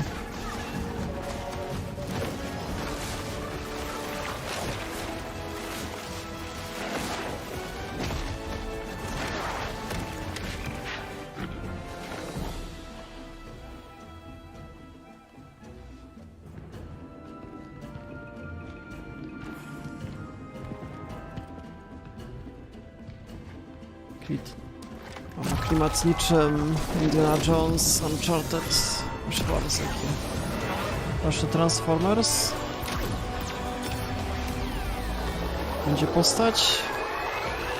Patrzcie na to.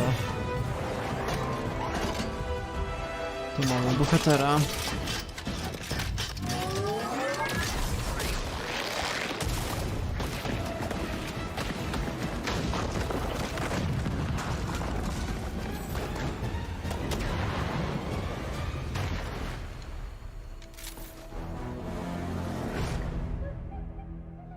Zaraz, tamta ostatnia, co ją widziałem, czy to też nie była bohaterka z Redfall przypadkiem? Nie wiem, też dosyć podobnie wygląda, nie wiem, czy to...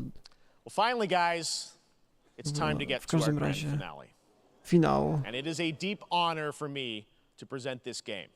What you're about to see is a world premiere trailer that gives us a new look at an expansive world we can't wait to explore again. Elden Ring DLC. This game comes from a studio that surprised the world and redefined the RPG genre with its iconic characters and rich storytelling. And I want to thank them for this trailer for one of gaming's most anticipated upcoming releases. The rumors were true. Zaraz, czy to jest Elden Ring DLC? Nie. The scene of this terrible disaster caused by a massive tornado which swept through sectors 0, 1 and 2. Final Fantasy Rebirth? It's the wreckage of the expressway. Search and rescue operations are already in progress. O kurde. Dobra, to jest duże wydarzenie. Bez wątpienia największe. Datę premiery otrzymamy, może? Albo okres. Even after everything we've done to it, it's still going strong. It may look that way, but in reality, it's barely hanging on.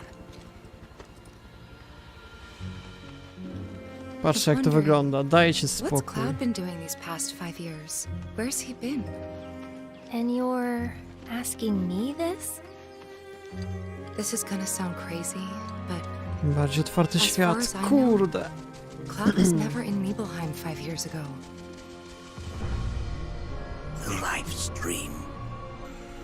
It is the very essence of our star. Właśnie zastanawiałem się, czy od początku rozegrać całą serię, Taka fajna to jest przygoda. Jakie interesujące postaci. Sephiroth was in Midgard. We fought him. Whatever happened, he's alive. But why come back now? After 5 years, doing who knows what?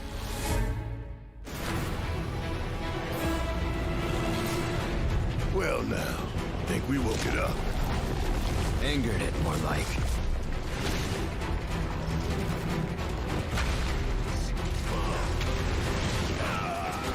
Feast your eyes on the Turk's latest and greatest, Elena.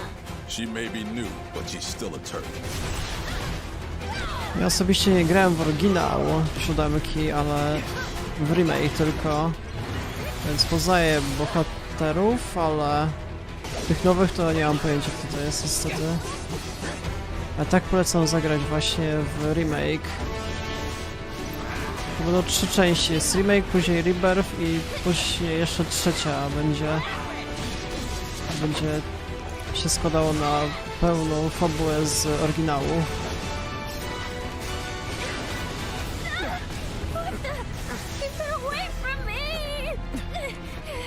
They say she's a monster, that she can peer inside you, into the very depths of your soul, that she can become those you hate, those you fear, those you love. Free you. Yeah. You murdered my dad. You burned my village. You know that I killed her. So, who is she?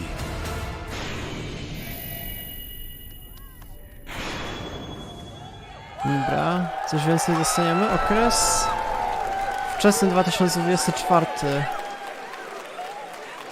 There you have it. That was Final Fantasy VII Rebirth coming early 2024 to PlayStation 5. Nomura-san, thank you so much. All right, that's going to do it for Summer Game Fest, our live showcase. But that is not the end of Summer Game Fest. Stay tuned this weekend for updates on many more games during SGF Play Days, a hands-on event for media here in Los Angeles, including Cyberpunk 2077, Phantom Liberty, as well as the Xbox and Bethesda showcase on Sunday.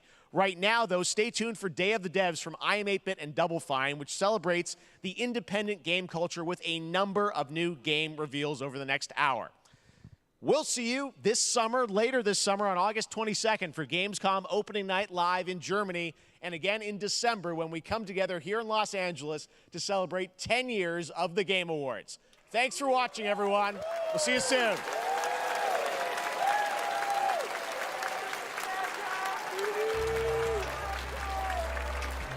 Dobra, teraz ciekawe, czy Day of the Devs dalej będzie na tym streamie, czy jak?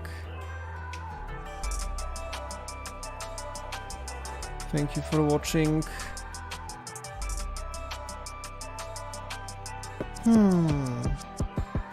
No to już zostało w zasadzie zakończone, ale jeszcze 2 wydarzenia miało być. Mamy 23 zaraz. Właśnie jestem ciekawy, czy na tym streamie będzie kontynuacja, czy jak?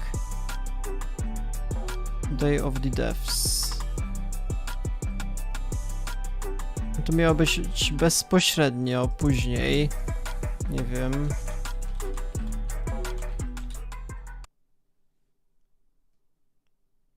A to nie jest na oficjalnych kanałach. No IGN mogę obejrzeć. Nie ma tutaj naprawdę 400 000 osób oglądało. Nic nie ma. Gdzie oglądać Day of the Devs?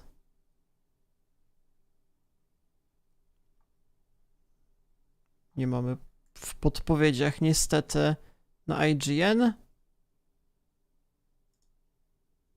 A więc szukasz nowego biura.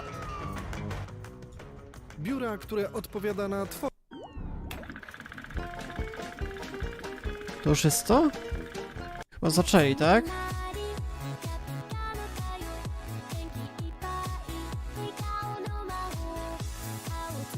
No tak, zaraz się ma rozpocząć, to było odliczanie. No to sobie zobaczymy może. Tylko bez przerwy będę miał logo IGN, nie ma jakiegoś innego streama?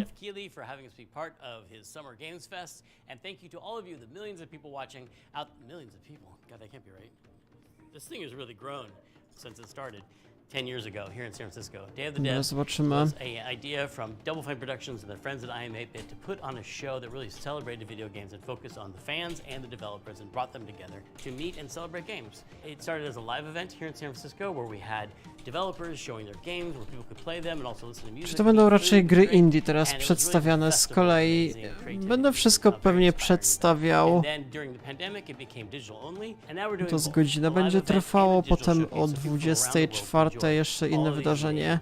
We had a record number of submissions this year, more people wanting to be part of Day of the Devs than any year previously, and we have more world premieres today than ever before. I'm excited. I hope you're excited, and please, without further ado, enjoy Day of the Devs. Digital showcase. There would be effects on that. It still sound good. I'm pleased to introduce a brand new game from a team that is near and dear to my heart. This is from Greg Lobanoff and the team at Wishes Unlimited, who made incredible games like Wandersong and Chicory. Here's their new title, Beastie Ball.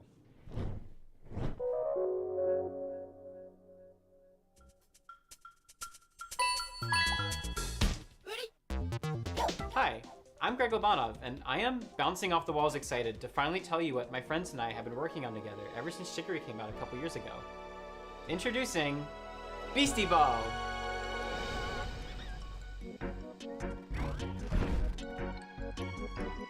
To gry właśnie takiego pokroju będą teraz przedstawiane. A czasami można zyskać jednak jeszcze bardzo interesujące gry indie, bo to jakaś siatkówka jest, to co widzę.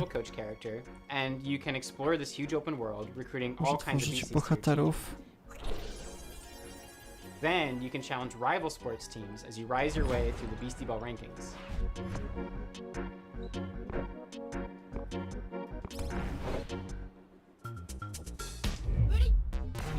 Beasties are highly social creatures that evolved to play sports. In their natural wild state, they're constantly playing Beastie Ball to build friendships, to settle disputes, or just to have fun. When beasties play together, they actually become friends with one another. And depending on their personalities and their teamwork style, they can form different kinds of friendships. But whether they become besties or rivals or partners or sweethearts, they'll get some kind of unique combo ability that only that pair of beasties can do, which can turn the tide in a really tough match.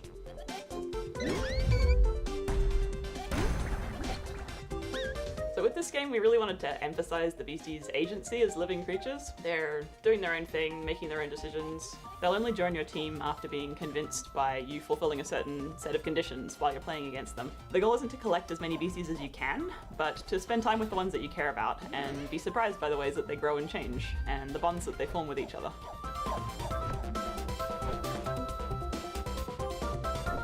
We knew we wanted to create a really wide variety of beasties that each have their own ecological niche and way of playing Beastie Ball. So we're working with a really wonderful bunch of concept artists and spending a lot of time on each design. Nie jestem pewien, czy będę to do końca jednak oglądał, bo to jakieś gry indie mniejsze, nie wiem, czy później sobie nie skrócę tego po prostu.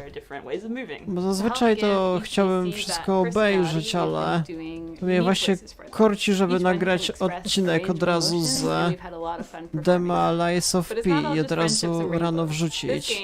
Myślę, że to by o wiele więcej osób zainteresowało.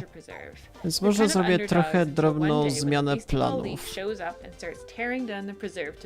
Piszcie, co o tym sądzicie w komentarzach. No ale wydaje mi się, że tam to było to, co miało być przedstawione najbardziej interesujące, już było. Teraz będą właśnie dwie gry indie. Znaczy dwie wydarzenia indie. To przez 2 godziny, więc nie wiem, czy to warto w sumie streamować, niestety. We're so excited to finally reveal this. It's a really special project for us. Może zmiana planu, nie wiem. If Beastie wiem. Ball looks cool to you too, then please check us out at beastieballgame.com. We're going to be revealing a crowdfunding campaign very, very soon, and we'd love to have your Zobaczmy support. może jeszcze z jedną grę, Thanks jakie to very będą much. tytuły We can't wait to talk to przedstawione. you more about Beastie Ball. Później jeszcze będzie Devolver o 24:00. In Hyper Light Breaker, Heart Machine's follow-up title in the Hyper Light universe, You'll assume the role of a mercenary with some serious skills. You'll be entering the Overgrowth, an A amazing Hyperlight open world with Breaker, everything from lush rolling hills to deep 3D gra labyrinths. They'll be comprised of przygodowa. both handcrafted and procedural elements, just how I like my levels. Like its predecessor, it'll be chock full of secrets and lore, sure to satisfy even the most curious explorer. You'll face off against enigmatic enemies, armed with an arsenal of weapons that you've Nie, bo crafted to from mało w sumie spoils of your gameplayu. Dobra, w previous takim razie battles. raczej w And tym for miejscu those zakończę diehard fans dzisiejszy that have been stream eagerly i awaiting its spodziewajcie się release, we have some jutro never-before scenes. licznych odcinków. Po pierwsze z nowościami This is Hyperlight i Breaker. po drugie... I'm Alex, creative director at Heart Machine, and we're making to się Hyperlight nazywa? Breaker. Lies of P zrobię gameplay. Ten od Heart Machine to jest też dobra gra. Hyperlight Drifter, będę musiał to też ogarnąć, może zobaczymy. No to już w wolnej chwili. Dobra, więc na stan obecny to było na tyle i jeżeli chodzi o kolejny stream, będą za 2 dni. Jakieś tam kolejne wydarzenia miały się pojawiać. Teraz jeszcze potwierdzę, miałem tu gdzieś napisane wszystko. Open world game where you never return to the same world twice. You could say it's a mix of incredible open world games like Breath of the Wild, distilled into the format of a roguelike such as Dead Cells or Hades. You can play alone Ta jutro nic or nie ma. friends cooperatively online. Będzie dopiero Breaker's narrative will be czwartek. presented fully through visual storytelling, Zaraz where you'll to jest. discover and decipher Nie, w the sobotę mystery będzie. of this world.